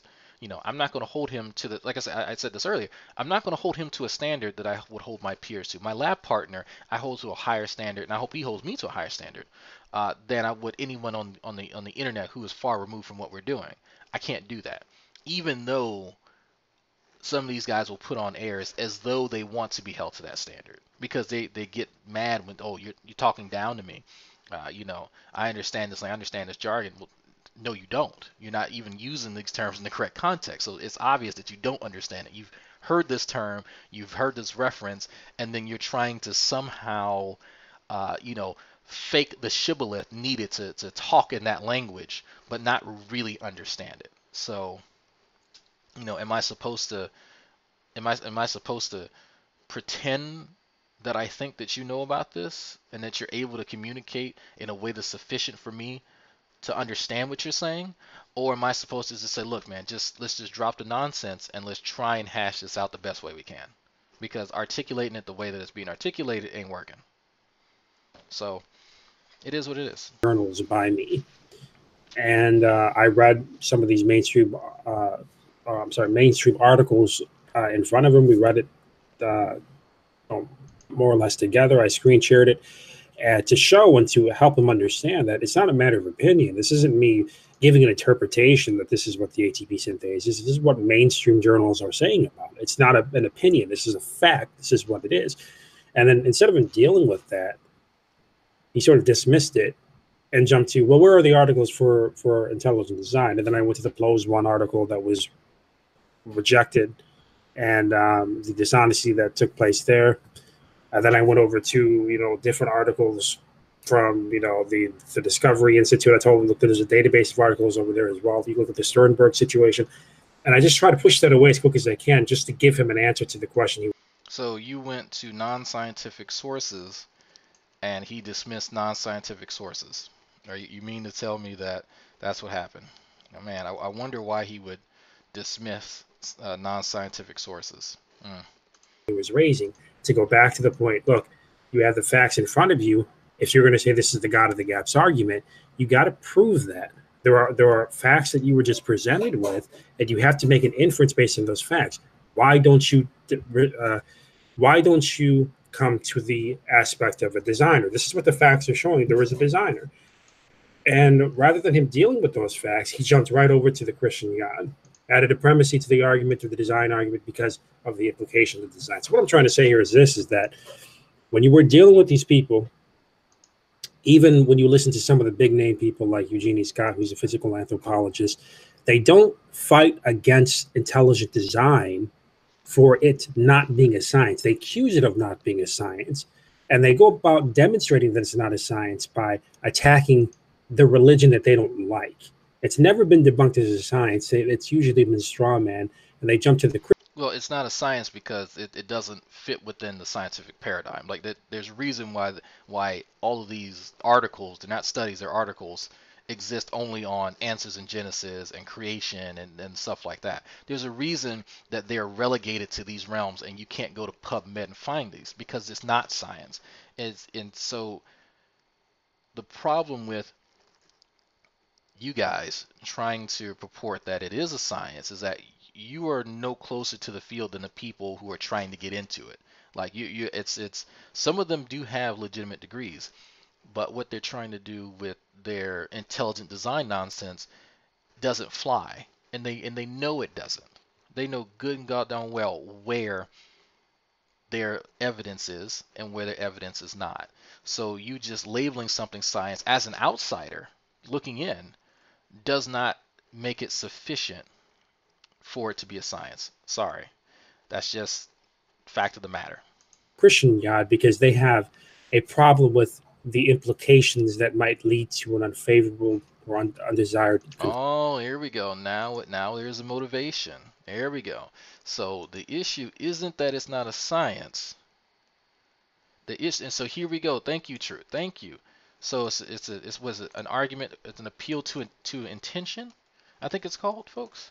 Let me double check. Appeal to motive. Okay. The pattern of argument which consists in challenging a thesis by calling into question the motives of its proposer. So it can be considered special case of ad hominem circumstantial argument in a formal fallacy. So the fact that we take the position that intelligent design is not a science because it doesn't fit the scientific paradigm, and your issue is that, well, the motives of you all is that you don't want it to have a certain conclusion. I'm sorry, man, that's not valid here. That's nothing, because some of the people who are saying that ideas in science are Christians themselves. So how does that even if we assume that all of them are atheists, because you presume that people don't want to get to your God, how does that disqualify it? Because regardless of whether or not people want to get to that conclusion, it still does not fit within the paradigm. I don't know how else to say that, because I've offered challenges to you guys before. If you think it does, if you truly in your heart of hearts think that it does, there's plenty of worksheets online where you can fill it out, and it's called an experimental design worksheet. I mean, it undergrads and helps kids, like young kids, figure out how science is conducted. Fill out that sheet with intelligent design. Pick any of them that you think will be the best one for what you want to do. That's fine. That's fine. Fill it out for me, and let's discuss it. I'm opening the door for you to demonstrate that it is science, and none of you've done that. And again, this isn't a trick. This isn't something that it's not an affront to any of you if you think it is, because any of the stuff that you read from actual scientists can be filled out in that way, but intelligent design can't. What does that tell you about it, right? Obviously that there's a problem there. I've yet to hear any of the hypotheses proposed for intelligent design. I've yet to see any of the falsification criteria for intelligent design. What are some of the goals? Are there any first, primary, secondary goals for an experiment conducted for intelligent design? You know, what exactly is a peer review process going to be like for something that's supposedly supernatural? Answer some of these questions for me. And if you want to convince me of your position, because these questions apply to literally everything else in science. You can, and it has to, in order to be within that paradigm. You proclaiming that it is a science does not make it so. Point blank, period. Conclusion. Exactly, and I said this before in a hangout on my other channel, and I'm gonna say it again on this channel. The only reason they support evolution and they get behind it the way they do is because there's no deity. There's supposedly no deity involved in it. You know what I mean? So let me play some more of this video, and they're gonna continue to talk about the what you just got finished talking about. Where many of the molecules are fairly stable in place, so the order is very different. Also, if you look at these non-equilibrium systems, they're constantly generating entropy. Even at the microscopic level, what's happening is you've got these differences in temperature, these gradients in concentration, you've got inhomogeneities, and these gradients, these differences, produce what are called thermodynamic flows. Like you'll have heat flowing, you've got diffusion. And whenever you have that, you actually generate entropy at the microscopic level. So while origin of life needs lower entropy at the microscopic level, these non-equilibrium systems create more entropy at the microscopic level. Also what happens is spontaneous systems, again, go from low free energy, high free energy to low free energy. But when you look at life, both in the origin of life and in many of the specific reactions that have to take place, you're going from low free energy to high free energy. Again, that's the opposite direction of what normally happens. These non-equilibrium systems, you have law-driven patterns, things like Navier-Stokes equations, reaction rate equations. But in life, the order is specified. Audio is terrible. Meaning you've got arrangements of atoms. It sounds like he's talking about free energy, but it's hard to hear the context. Which are very different from what nature wants. I'm leaning in as though that'll help me hear in my headphones. Configurations that achieve functional goals. Hey, True, I got a question for you, True. Yeah, what's up? Anybody, people that yeah, it is low. Yeah. Yeah, I mean, are you going to ask a question about what he was talking about with free energy? Yeah, he's talking about the difference between I think different systems that'll produce free energy versus as he's talking about different systems producing low free energy versus high free energy, basic thermodynamic shit. So I can't tell what systems he's talking about, but I can tell he's talking about a difference between certain systems. And I was hoping that he had closed captioning on, or like, does he even have the link to the original video to maybe I could get the context? Because I was hoping he would go into what this guy is actually talking about, but I think y'all can tell that he really doesn't understand what's going on at all. Like it's flying way over his head, because now he's back to abiogenesis. So he probably doesn't know what the fuck's being said. This video has 30 thumbs down. Wow. Yeah, I'm looking in the description. He doesn't even have a link to these videos at all, just none whatsoever. So I guess that should tell you a lot. I can't. If you want to, you can send me the link. I'll try to play it here. Great. I'll do that. I can hear it, but I don't know if the people in the audience are going to hear it. Okay. Nobody seems to be complaining about it. Let me see. No, because you blocked. But just in case, I can. No, I they can can put hear it. They can hear it. Okay. Okay. So yeah, they can hear it. So let me just say this here real quick. True. And they say when the first. Are you going to talk about what the guy was just talking about, or are you just going on a tangent? Cell came about, during abiogenesis, when the environment was at the right, perfect condition or whatever, and the lightning hit the water. Okay, so where are you getting perfect conditions from?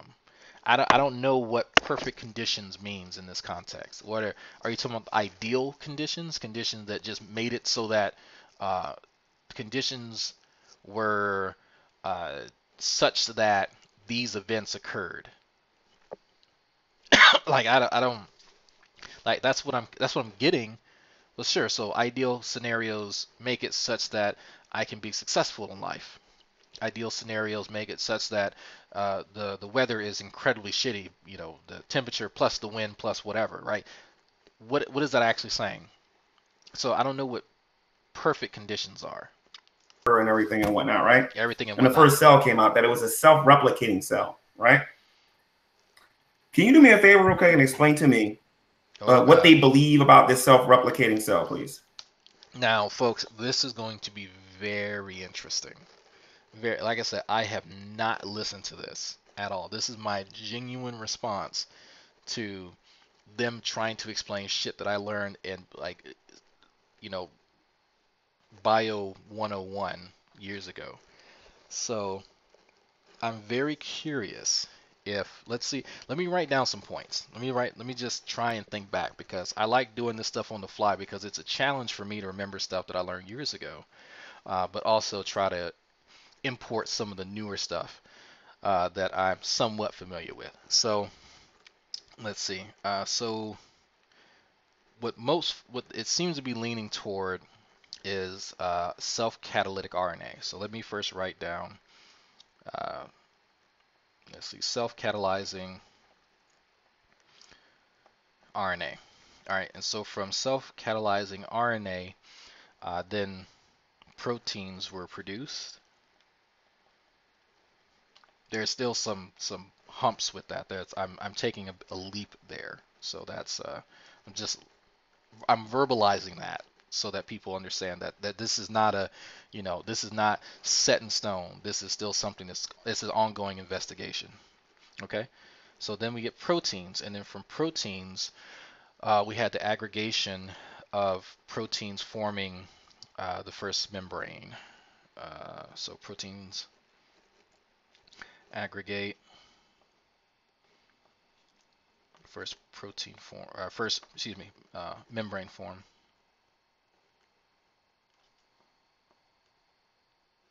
Okay. So from there,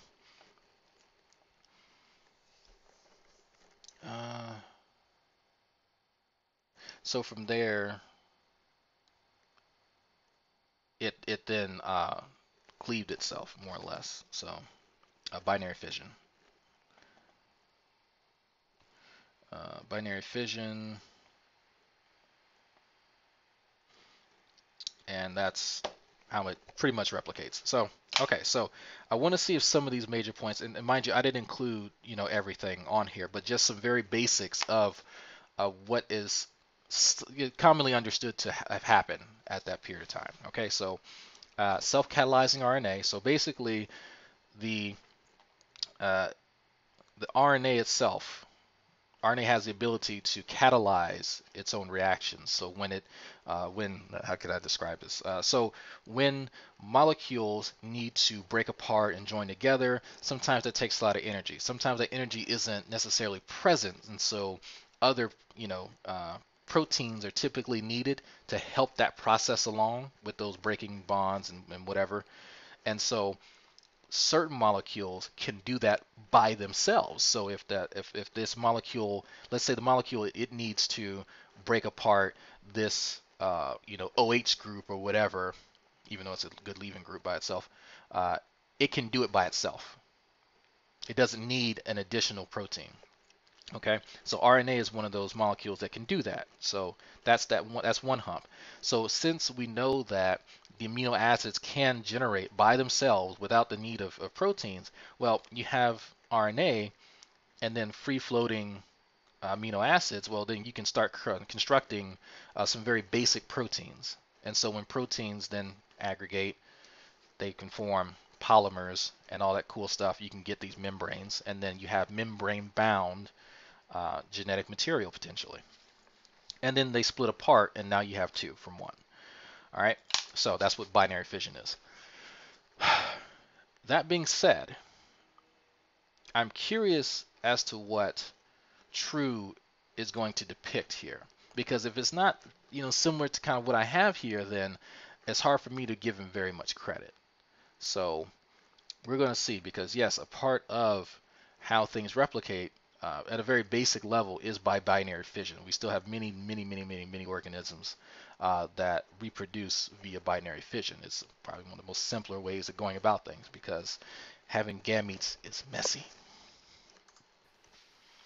Well, they don't know what it was. They think that it might have been some sort of self-replicating system of some kind before it was a cell, which there's no evidence for that whatsoever ever being able to occur. And so what they need for that is some sort of self-replicating system that obviously self-replicates, but that can also absorb energy. And have they admitted that there's no evidence to suggest, or no evidence to suggest that it was a self-replicating system?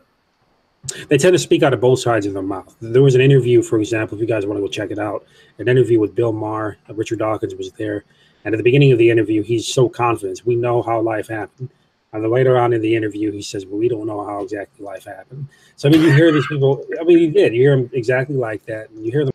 So I'm kind of curious why you would defer to Richard Dawkins on something that's not really his field. Like, I mean, if Dawkins is not familiar with the latest research, then that's fine. But you could actually just go look it up yourself. And we've actually done this before. We've actually taken up the challenge. And I'm actually looking through my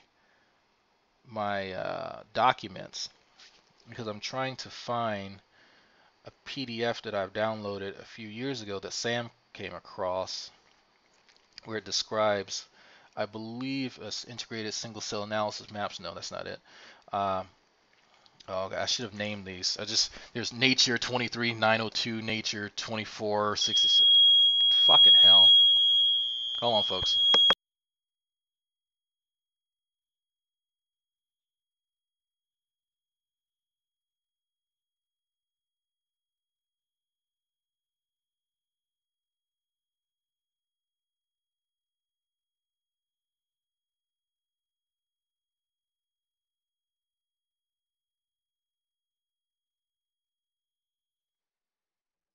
Okay. So fire alarm test, and that was loud. That was very loud. Jesus, that hurt. Okay. Okay, here we go. So it was from, let's see, Current Biology magazine. How life can arise from chemistry. It's Michael Gross reports. Let me see. Yeah, Current Biology 26 from December 19, 2016. Okay. So let me read this off to you, and I can make this PDF available to folks. Again, this is from Nature Biology. Not Nature, but holy shit, no. It's from Current Biology. And this is at the bottom of it. RNA at work. Meanwhile, other researchers are making progress in finding out how reproduction and metabolism may have worked in organisms without DNA or proteins. In this endeavor, researchers benefit from the vast repertoire of molecular biology tools developed for modern day life, and also from the established method of in vitro evolution of functional RNA as pioneered by researchers including Jack Szostak at Harvard and Gerald Joyce at the Scripps Research Institute at La Jolla, USA. David Horning and Gerald Joyce have recently used directed evolution to modify a known RNA polymerase ribozyme such that it can now synthesize a wide range of functional RNA molecules, including other ribozymes, transfer RNAs, and adaptomers. And it gives a reference there to the National Academy of Science issue. Such functional RNAs need stable secondary structures, which would also influence the structural propensities of any RNA genes coding for their sequences. The new ribozyme has now for the first time acquired the ability to melt such secondary structures for the duration of the RNA copying process, although it still isn't able to do the same for its own more complex structure. Moreover, the new ribozyme is able to amplify RNA genes exponentially by repeated copying. Thus, it can mimic a reaction that is widely practiced in laboratories only with proteins copying DNA, namely the polymerase chain reaction, PCR, with the key reactions of gene duplication and genetically guided production of functional molecules in place, it appears conceivable that a working model of RNA-only life could be synthesized soon. So they've constructed a model in which we believe RNA was the original material, or I should say molecule used. And so when we're dealing with the ribozyme itself, its polymerizing of RNA is something that is being researched. So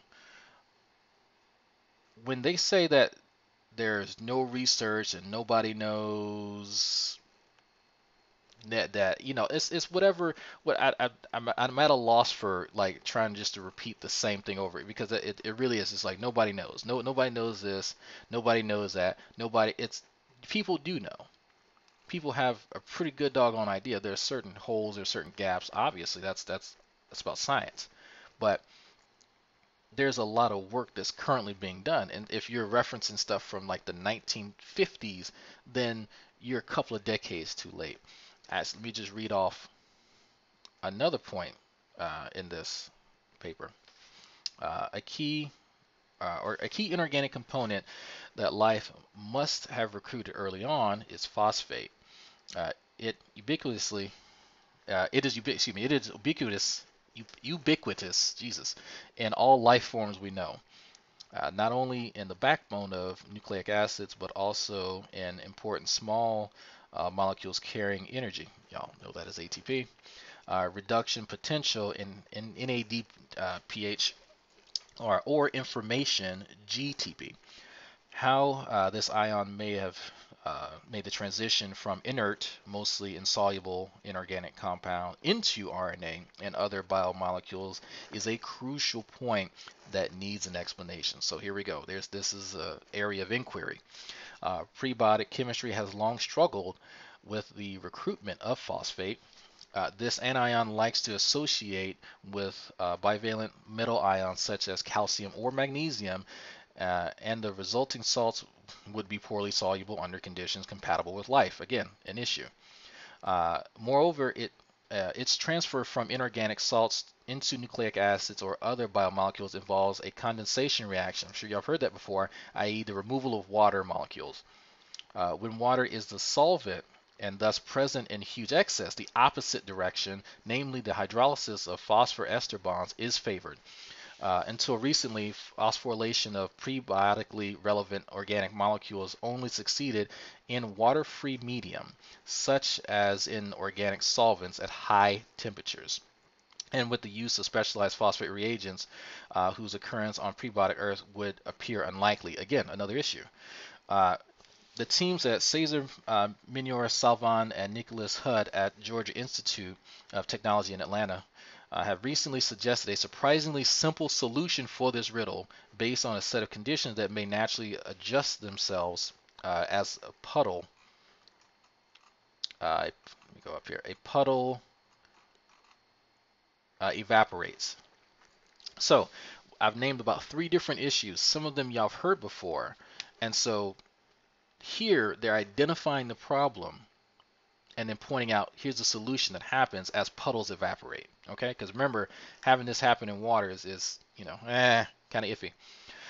Specifically, they use a mixture of urea, ammonia, formate, and water in the molar ratios 1 to 2 to 4. This is the so-called eutectic mix, in which all components are optimally soluble and on cooling will remain dissolved until mixture solidifies with this composition. Upon slow evaporation, any component in excess will precipitate in large amounts, thus lead the remaining liquid towards the eutectic condition. Both urea and ammonium formate are readily produced in experimental setups mimicking presumed prebiotic conditions. Urea had already been found to be a useful ingredient in previous studies using non-aqueous solvents. After adding disodium phosphate and adenosine to this mix and incubating at 65 Celsius for 19 days, the researchers could isolate the biologically relevant 5' adenosine monophosphate at over 20% yield. Further experiments showed that the same route also works for the 3 other ribonucleosides needed for RNA, laying the foundation for an important connection between plausible prebiotic chemistry and the still hypothetical RNA world. So when these guys are talking about what doesn't exist and what's a problem, this is why I don't believe them, because some of this stuff just literally falls on your lap if you just subscribe to the right, website, obviously. But it's even more troubling because there are people who are actually putting their life's work into the stuff that they say doesn't exist. These guys are residing in an area of ignorance, willful ignorance. And I literally just read to you that, yes, this is a problem. Yes, this is a problem. Here's how, from what we've gathered, the problem is then solved. Okay? Yes, people were manipulating things in an experiment to get a result. That's how all experiments work. The issue is trying to presume a mechanism with the evidence available. Okay? It comes down to they are unwilling to actually go out and look for this information. I had this paper on my computer for years. I went up and looked in my documents and found this. Okay, this is something Sam sent to me ages ago. Again, if y'all want to know the date on this, December 19th, 2016. It's almost 2019, and I've had this on my computer that long. So think about how long he's been saying this, and what I just read off. Just compare that for a second. So if they're upset that I don't take them seriously, it's because, again, this is the second time, I think, in the last 2 weeks I've had something on my computer that contradicts what they've been saying.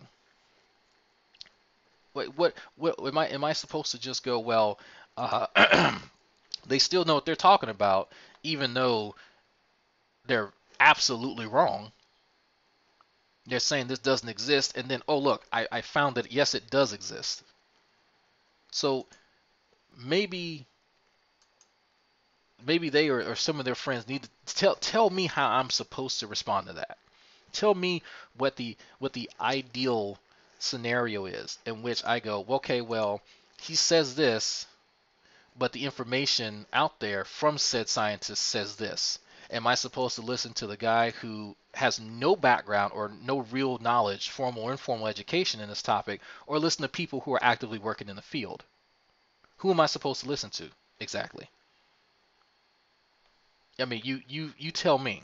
Am I supposed to listen to true or listen to biochemists and geochemists? Them contradict themselves because it's an idea that they want to be true, but they don't. They don't have any evidence for it at all. What they have is something comparable to maybe getting some experiment to get like free-floating nucleotides or maybe some tightly bound RNA. But I mean, that's just nonsense. It's okay. So when you're looking at a cell, even at basic functions, there's hundreds of proteins that are involved. And people might not know what that means. Okay, protein. I mean, okay, yeah. So please, True, tell us what a protein is. Like, proteins inside of the cell tend to. Actually, before we do that, folks, it thumbs up if you need to be told what a protein is. I just out of curiosity, for those of you who have different backgrounds, how many of you thumbs up if you need protein explained to you? Because I'm genuinely curious who doesn't understand what a protein is. And while you do that, Midnight, I don't know what your new name is. Send me a message on Facebook, man. I'm not going to hunt for you for one of your many names. Let me actually rename this.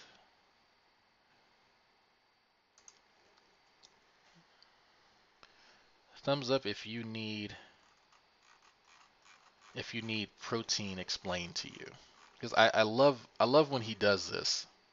Like, I don't expect anybody to know. Well, maybe there's probably 3 or 4 people in the chat right now who understand what a I think I mentioned. What did I mention earlier? epithelial to mesenchymal transition. That there's probably a few people, maybe 3 or 4 people who actually understand what that is, but there's a reason I explain that, because those are terms no one really uses unless you're in this one specific field, right? So I'm pretty sure most people know what a protein is. Just saying. Be material that match together with other proteins. They're just building blocks basically that can build machines. So if you get hundreds of proteins in sometimes and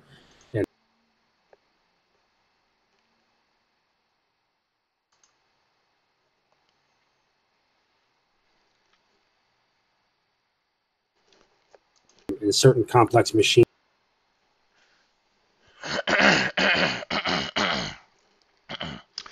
Yeah, what's going on here?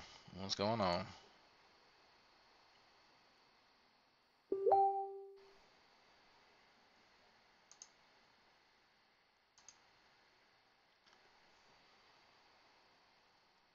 Okay, that was weird. Yeah, I am so tired of this shitty internet. My goodness. This is annoying. All right. No, it's when y'all see it just kind of abruptly end, that there's this Comcast internet just goes out randomly. I am so sick of it. So I think he just defined protein with protein. Let me go back. Okay. Let me go back. Yeah, I'll send it to you in a second, Athena. Midnight IQ, whatever your name is this week. So remember earlier when he was describing, he was he used DNA and he said it was constructive of amino acids. He was trying to reference protein. Like his explanation of what he at first said was DNA was basically what proteins are, and then he changed later and said it was DNA, that with the primary, secondary, and tertiary structures. It's whatever, right? So a protein is a molecular unit built up of amino acids, the ones that were produced in the Miller-Urey experiment. So these proteins are bound by disulfide bonds. You really don't need to know that, but you have stuff like your hair built up of, tons and tons and tons and tons of proteins bound to one another. Okay, so the keratin in your fingernails and the keratin in your hair are all proteins. So the proteins, however, in cells are a bit different. The proteins that I first mentioned are structural ones. Now, you have enzymatic proteins, which are constructed from some of the same amino acids, just in different arrangements and different compositions. And so when you talk about the proteins on a cell, for instance, proteins on a cell on the outside, on the surface, typically work as, you could say, signal receivers. And those signals are in the form of chemical signals called ligands. And then they are specific towards certain, well, I'm not going to get into orphan shit like that, but they generally receive very specific signals. And so, well, what kind of chemical signals drag? Certain signals like for steroids, certain chemicals like hormones. Hormones would be a good example. And so these proteins are then to relay these chemical signals, these ligands, into the cell to say, hey, this cell, hey, you need to start producing this type of protein because something's about to go down. We need to do X in this organism, right? And so then that signal will be transmitted into the nucleolus and then gets to the DNA. And so the DNA then says, oh shit, hey, there's a signal here. We need to start producing these proteins. So hey, genes over here that not been active, now you're active. Now we need you. So that's just kind of a rough example of enzymatic proteins. Like I said, so there's a bit of difference. So when I heard him start to describe, it was weird because again he started to describe them. What he described what they're composed of and their structures, which okay is cool, but you're not really telling anyone what an enzyme does. So if I explain they're made of amino acids, that's not really saying much about it, is it? So Keratin proteins are right-handed. Chirality. I think most of life is right-handed, if I'm not mistaken.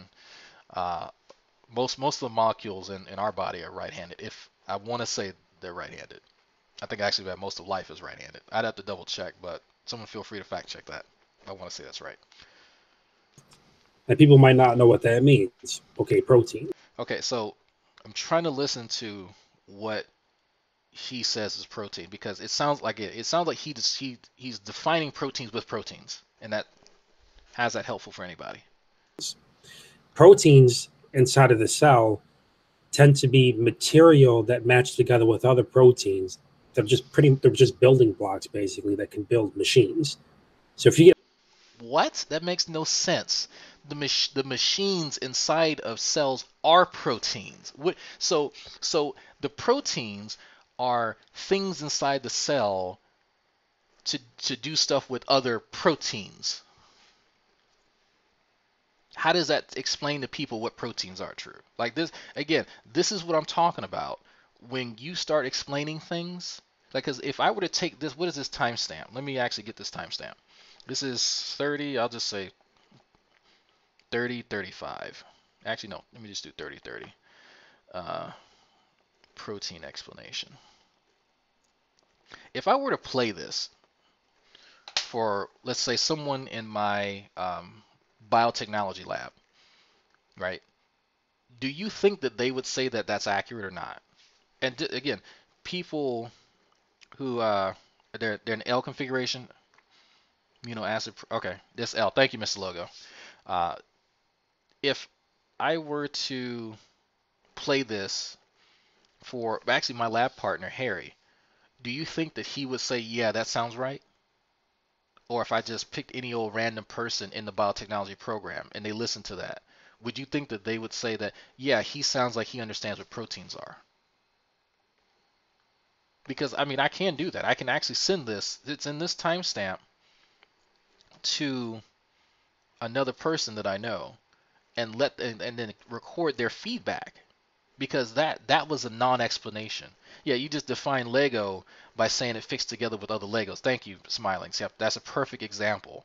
That doesn't tell anyone what it is, because I can tell you what it's made of. I can tell you its function, like I did. So, folks, if you, how many of y'all feel that was a great explanation?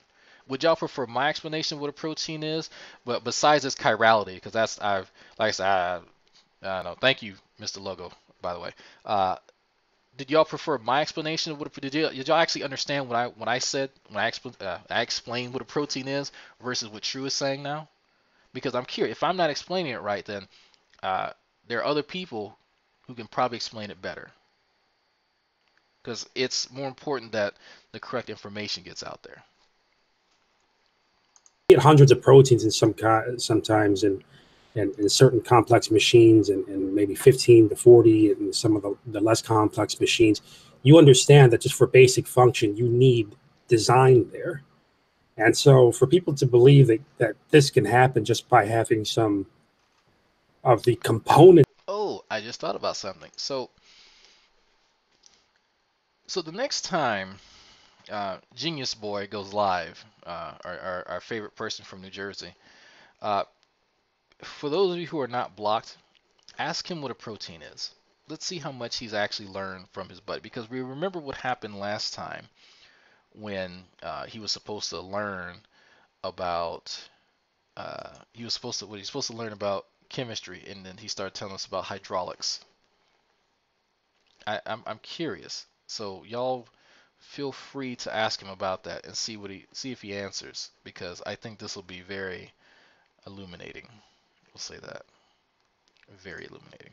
It's of RNA or the components of DNA. It's just utterly nonsense. It's like thinking that because you can get a crumbled brick to form under natural circumstances, that somehow wind and the natural environments are going to skew all of these elements together to produce a mansion. It's just entirely nonsense. You said that there are hundreds of proteins working inside of the cell, right? Yes, like chaperones. Experiment. How many proteins did he get to? How many proteins was he able to produce in his experiment? Well, the Miller experiments, they Okay, here we go, folks. There we go. So G-Man's not paying attention again. No one say anything about producing proteins. They were able to produce amino acids, but they produced both left-handed and right-handed optical isomers, and you needed a specific sequence of those in order for you to produce or use it for any way, shape, or form in life. Now, they in other experiments, they were able to produce some simplistic proteins. But again, it doesn't really matter. If you are able to produce a protein, it doesn't really mean anything. It's like dropping a couple of toothpicks on the floor and forming the word "it." Get a whole semi-truck full of toothpicks to drop on the floor and form the Declaration of Independence or something like that. That's what you have to expect here. So no, there's no evidence for it at all. There's really no evidence for it at all. Matter of fact, all right, so chemical reactions and toothpicks. That's okay. Yeah, that's the analogy we're going with, folks. Matter of fact, okay. Well, I was just going to add to that. Matter of fact, I was in a discussion with a PhD biochemist and another physical chemist. I believe that's what her background is. I don't think she's a PhD, but Mal. She has a master's degree in chemistry. I think her bachelor's degree, I believe, is in biology. Let me double check. Yeah, but her master's degree is in chemistry. And in that discussion, the biochemist actually explained to me that, you know what, because I was there to debate with the guy, so he doesn't want to agree with me on everything that I'm saying, but he told me that in another discussion, he would actually be agreeing with me. And strangely, that Mal was kind of quiet. She didn't get involved when we were discussing this matter of abiogenesis and evolution.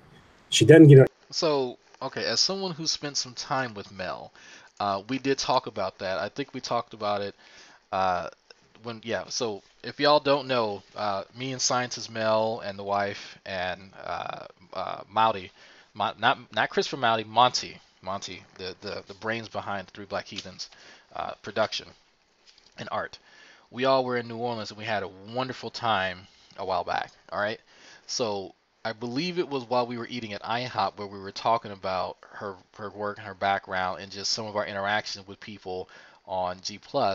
And it's funny, his recollection of this versus, she and I just kind of casually talking about it, because the reason she was so quiet is because she had to stay muted because she was laughing the entire time. That's why she didn't say anything. True. It's because you think about something. No, he's almost asserting as though she didn't even know where to go in the conversation. Like she was just there, like she's a bump on a log or something. Mel could not contain her laughter, so she had to mute herself as to not be rude, in front of Sigard and on the show, right? Because just laughing like a hyena with your mic on is kind of rude. So since she has home training, she just muted herself. Okay. Not to mention, he wasn't saying anything of substance. You're talking about a woman who is refining proteins as her job. That literally was her job at one point. Like, she's working with this stuff on a day-to-day basis, right? So she's hearing someone who can barely pronounce the stuff that she works with, and expect to take that seriously? Really? The woman has 4 degrees. Of course, like, at what point is she baffled by what he's saying, other than it being completely inane and not making any sense? Sure, in that aspect, yes, absolutely, she was just aghast as to what was being said because it didn't make sense at all. But man, oh man. I got involved a little bit later on when it was noted that she was being kind of quiet. She tried to get herself involved in the abiogenesis discussion, and it was very quickly. I noticed that the biochemist that was in the room blocked her, and he basically said, "Well, you're wrong about what you're saying here. We need to have another discussion over this because there's a lot of problems with abiogenesis."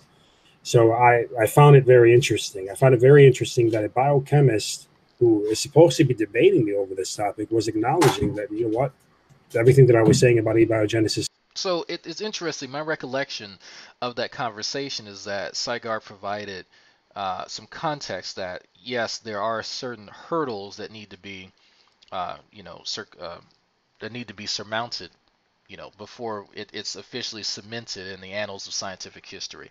I'm paraphrasing, but it's interesting that he took Saigar's clarification and an open acknowledgement of something that Mel is fully cognizant of as a block, and he specifically just listen. The people may not pay attention to certain things that I pick up on, but the language that people use is very, very interesting. And I think that if you pay attention to how things are phrased from one person to another or person to an audience, it will illuminate a lot about kind of what they're thinking. Okay, so it is interesting. It's in the same way that when CRISPR Mastermind may come in my hangout, or not my hangout, the live chat, and offer clarification. When you hear the creationists and the evangelicals refer to that, they'll say, oh no, drag was absolutely wrong and someone had to come and correct. And so no, here's what ends up actually happening. If you talk to them, they won't say that, interestingly enough. You say, well no, drag was a bit imprecise and I was offering some context and clarification. Not being wrong and being imprecise are kind of different here. And so I have no problem with being wrong, mind you. But if the people that you say are blocking and correcting aren't saying the same thing, then there's a problem. It has a lot to do with your perception of what's happening and not what's actually happening, right? So, but that's interesting. That is very interesting that he decides to depict that exchange that way. It seemed to be legit. I just find it kind of odd that they would believe in abiogenesis with no evidence whatsoever and believe that it's a science. No evidence whatsoever. But we'll tell you that you're cuckoo if you believe in a God and you don't have any evidence for it. You know what I mean? It is like talking with a forked tongue. They're not being consistent with the things that they're saying. If evidence is so important for you, then you can't support abiogenesis. As a matter of fact, you can't even get behind evolution the way these people get behind it. You know what I mean? So let me play some more of the video and give me a second here. In other words, they represent patterns which are meaningful. In 1972, Lee Strobel married Leslie Erdler. 5 years later, Leslie, an agnostic, became a Christian. And I thought, this is divorce. This is going to be the end of our marriage. But all the negative things I expected to happen in her as a result of her newfound faith, they didn't happen. So it is interesting that Lee Strobel here expected, some negative things to come of her being an agnostic. So if you've, and this is very interesting to me. Again, like how people depict things and how they phrase things, I find very interesting. So for those of you who don't know, I'm an atheist and Mrs. Drag is an agnostic. She was Muslim when I first began engaging with her again after some time. I didn't presume to have some type of conflict with her because I was more concerned with who she was as a person, which does entail, certain religious trappings. But he was focused on a conflict, a brewing conflict, because she was an agnostic. Now that tells me a lot about him as a person, because for him, he perceives non-Christian, it seems, as being somehow hostile or inherently, antithetical to what he is trying to be or become or whatever it is, right? That's interesting. So the conflict is in his mind, and it comes from his aversion towards people who aren't sharing his religious beliefs. That's a lot of prejudice you have built into there, Mr. Strobel. It seems as though that's something that you should rectify, and I wouldn't want to be attached to someone like that at all. And I'm pretty sure, maybe things have worked out for the better. Maybe she's a Christian now. I don't know. I don't care. But it's interesting that he actually said that, because that's very illuminating as to his character. Happened, and instead I saw just in her values and her character and the way she related to me. Oh, so you, instead of looking on the surface for a newly adopted position, you actually looked at her as a person. It's good that you looked at your wife as a person, Lee Strobel. I applaud your ability to actually look at your wife and notice the qualities that she has as a person. You are an exemplar, my man, my God. And this is the person that these guys are listening to, by the way. That's like, I don't know much about this dude, but I could tell you right now that he sounds like a shitbag. Honestly, he sounds like an absolute shitbag. If you had to take a step back and realize that she had these traits before she adopted her new position of Gnosticism, like, really, my man, is that what's hot in the streets? Come on. Children, and I thought, wait a minute, she is attributing this to God. And I don't believe God exists. And so that was the main thing that prompted me to say, maybe I need to really investigate this and get to the bottom of this and determine, is there really any rational way I could ever believe that this kind of a God really exists and really causes this kind of transformation in a human being? And so I decided to use my legal training and journalism training, my scientific curiosity, to systematically investigate, is there any credibility to the Christian faith? Because science had played such an instrumental role in his turn to atheism, Strobel embarked on an investigation of major discoveries in biology, chemistry, cosmology, and physics. His studies spanned more than 20 years and included interviews with scientists and scholars as he sought to determine for himself what these discoveries implied about the Lee Strobel has one of the best stories out there. This guy actually looked at the science and he looked at it objectively. He didn't look at it with any bias, and then his conclusions brought him to Christ. Whereas other people on here claim that they looked at the science and it took them away from him. That's because they all had a bias and they wasn't really looking at it. They wasn't looking at it. So let me get this right. So because he came to a conclusion that you agree with, he wasn't biased, and though people who took the same exact route came to a different conclusion, they obviously were biased. Man, that's interesting how you express bias in your explanation of someone else's bias. Like, that's, again, this is, we're at like 4th degree stupid here.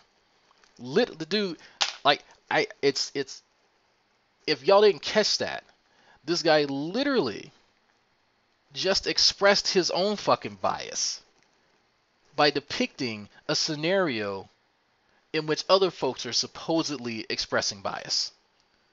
My God, he is dumb. And honestly, anyone play more of the video. So glad he has reproduced. the reality of a creator. Throughout his inquiry, one question remained constant. Does the evidence uncovered by contemporary science point us toward or away from the existence of God? We're not sure about that, Annabelle. Two-time Nobel Supposedly Prize he's moved. winner Linus Pauling once said that science should be the search for truth. And that's what I wanted to do. I didn't know where the evidence was ultimately going to take me, but I really did want to know the truth really about low. God. And what Really I found low. shocked me, and it stunned me.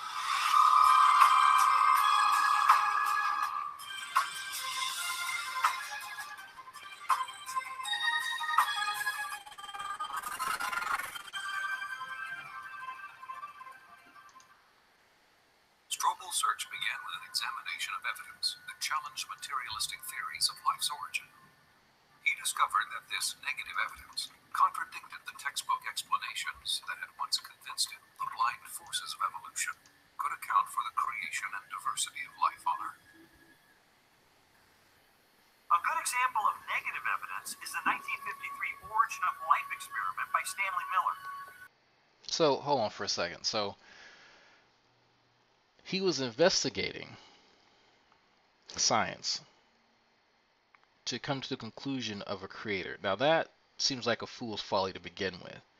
If the thing that you're trying to investigate by its nature is outside of the realm of naturalism, why would you use an empirically based methodology to research it or to investigate it?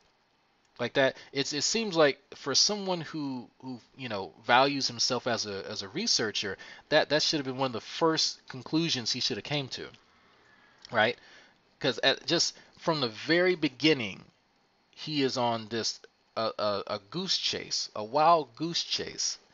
Well, not just because hell, I'm an atheist and I don't think a God exists, but if you are genuinely trying to investigate this thing, then you don't even have the right tools. Because at what point do you actually go, well, hold on for a second. I'm using this tool to find this thing that the tool's not designed for. Really? Come on. Come on. And none of these geniuses in the Hangout have actually realized that yet. So while they're eating this stuff up, and while some of them have actually acknowledged that, well, modern science you can't put God in a test tube. So then why is Lee Strobel trying to do that very thing? Essentially is what he's trying to do there. And then he's baffled as to why he can't find God in there. Interesting. Interesting. The one that helped lead me into atheism in the first place. As biologist Jonathan Wells explained to me, Miller's experiment has now been thoroughly discredited. Has it now? Stanley Miller put together a glass apparatus, and in that apparatus... Now, it's been fully discredited. Now, I don't know about you guys. Was there retraction? Because there's a repository of retracted papers, and there's websites that track that. Is something from something from that area retracted, or what does it mean it's been discredited? Who is discrediting it, and why? What are the reasons? Because you just saying it's been discredited is just a claim, right? I got it. You don't find it convincing. That's fine, but you're a nobody. Let's be honest, a fucking nobody in this realm. The specific area that we're talking about here, between two guys' work, who is pretty much a landmark in chemistry at the time, and you're discrediting it, or is someone else in the field, one of their peers, discrediting it, and they have the evidence for it? Because there's a huge difference between nobodies trying to talk about something that they know dick all about. Put a mixture of gases that people at the time thought reflected the atmosphere of the early Earth. And those gases were methane, ammonia, hydrogen, and water vapor. But then the professional opinion of what was there on the early Earth changed. In the 60s, geochemists revised their hypothesis and decided that the hydrogen, being very light, would have escaped into outer space. The Earth's gravity is strong enough to hold it. And probably the early Earth's atmosphere then consisted of what we now see coming out of volcanoes today. Namely, I want to say something about this. True, you talked about this before on your YouTube channel a couple of times. I heard Neff talk about this and Tommy Hall. And we use this example when we're talking to these people that believe in this stuff. At 100 years ago, what they understood about evolution or abiogenesis, their explanations would have been completely different than what it is today. Yes. Hey, folks, everyone, give him a hand. Give the guy a hand. My goodness, he's learning, folks. He is learning that as time goes on and as we gather more evidence, things in science change. Man, it's almost like it's an active field where there's little, I won't say no dogma, there's very little dogma. So, wow, he learned something, folks. Everyone give him a hand. 100 years before that, it would have been different than it is today. And 100 years before that, it would have been different than it is today, right? When Miller did his experiment, the hydrogen, the water, and everything that was in that glass apparatus he used, later on, scientists came to the conclusion that that wasn't the actual environment. They started really debating and everything and whatnot about what the actual environment was that caused the first living organism to come about. Now, if you have that many disagreements going on in the scientific community, and they was wrong 100 years ago, what was it, 300 years ago, 200 years ago, 3 years ago, and then today somebody might come out tomorrow and say, well, we disagree about the environment today because of all the technology that we have. It's not a reliable way of making a guess on the origin. He's scratching his head trying to figure out how to even phrase bullshit like that. You can this is his best attempt at trying to sound like he knows what the hell he's talking about, and I think it's cute. I think it is cute that this gets entertained as though he's making a point, but at the end of the day, this is a man who's functionally illiterate, talking about the methodologies of an entire field of something he can't even pronounce, right? And yes, that is me attacking him as a person, but that's actually very relevant. And feel free to attack me being a shitty person. I welcome it, actually. But if your issue with the field is that it gets revised as more information comes into it, then you obviously don't understand the advantage of that. It's really obvious that instead of holding dogma for years and years and years and not checking it is where you want to go, then I don't want to listen to much of what you have to say.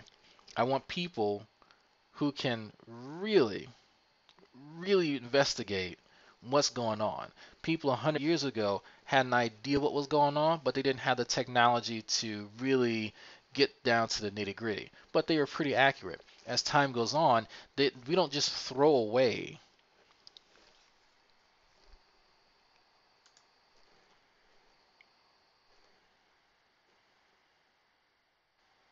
oh my goodness, stupid internet. So we don't just throw away what happened 100 years ago.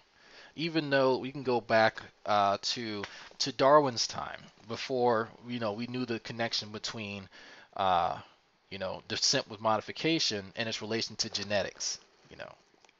We hadn't made that connection. Mendelian genetics is still around. We still reference it.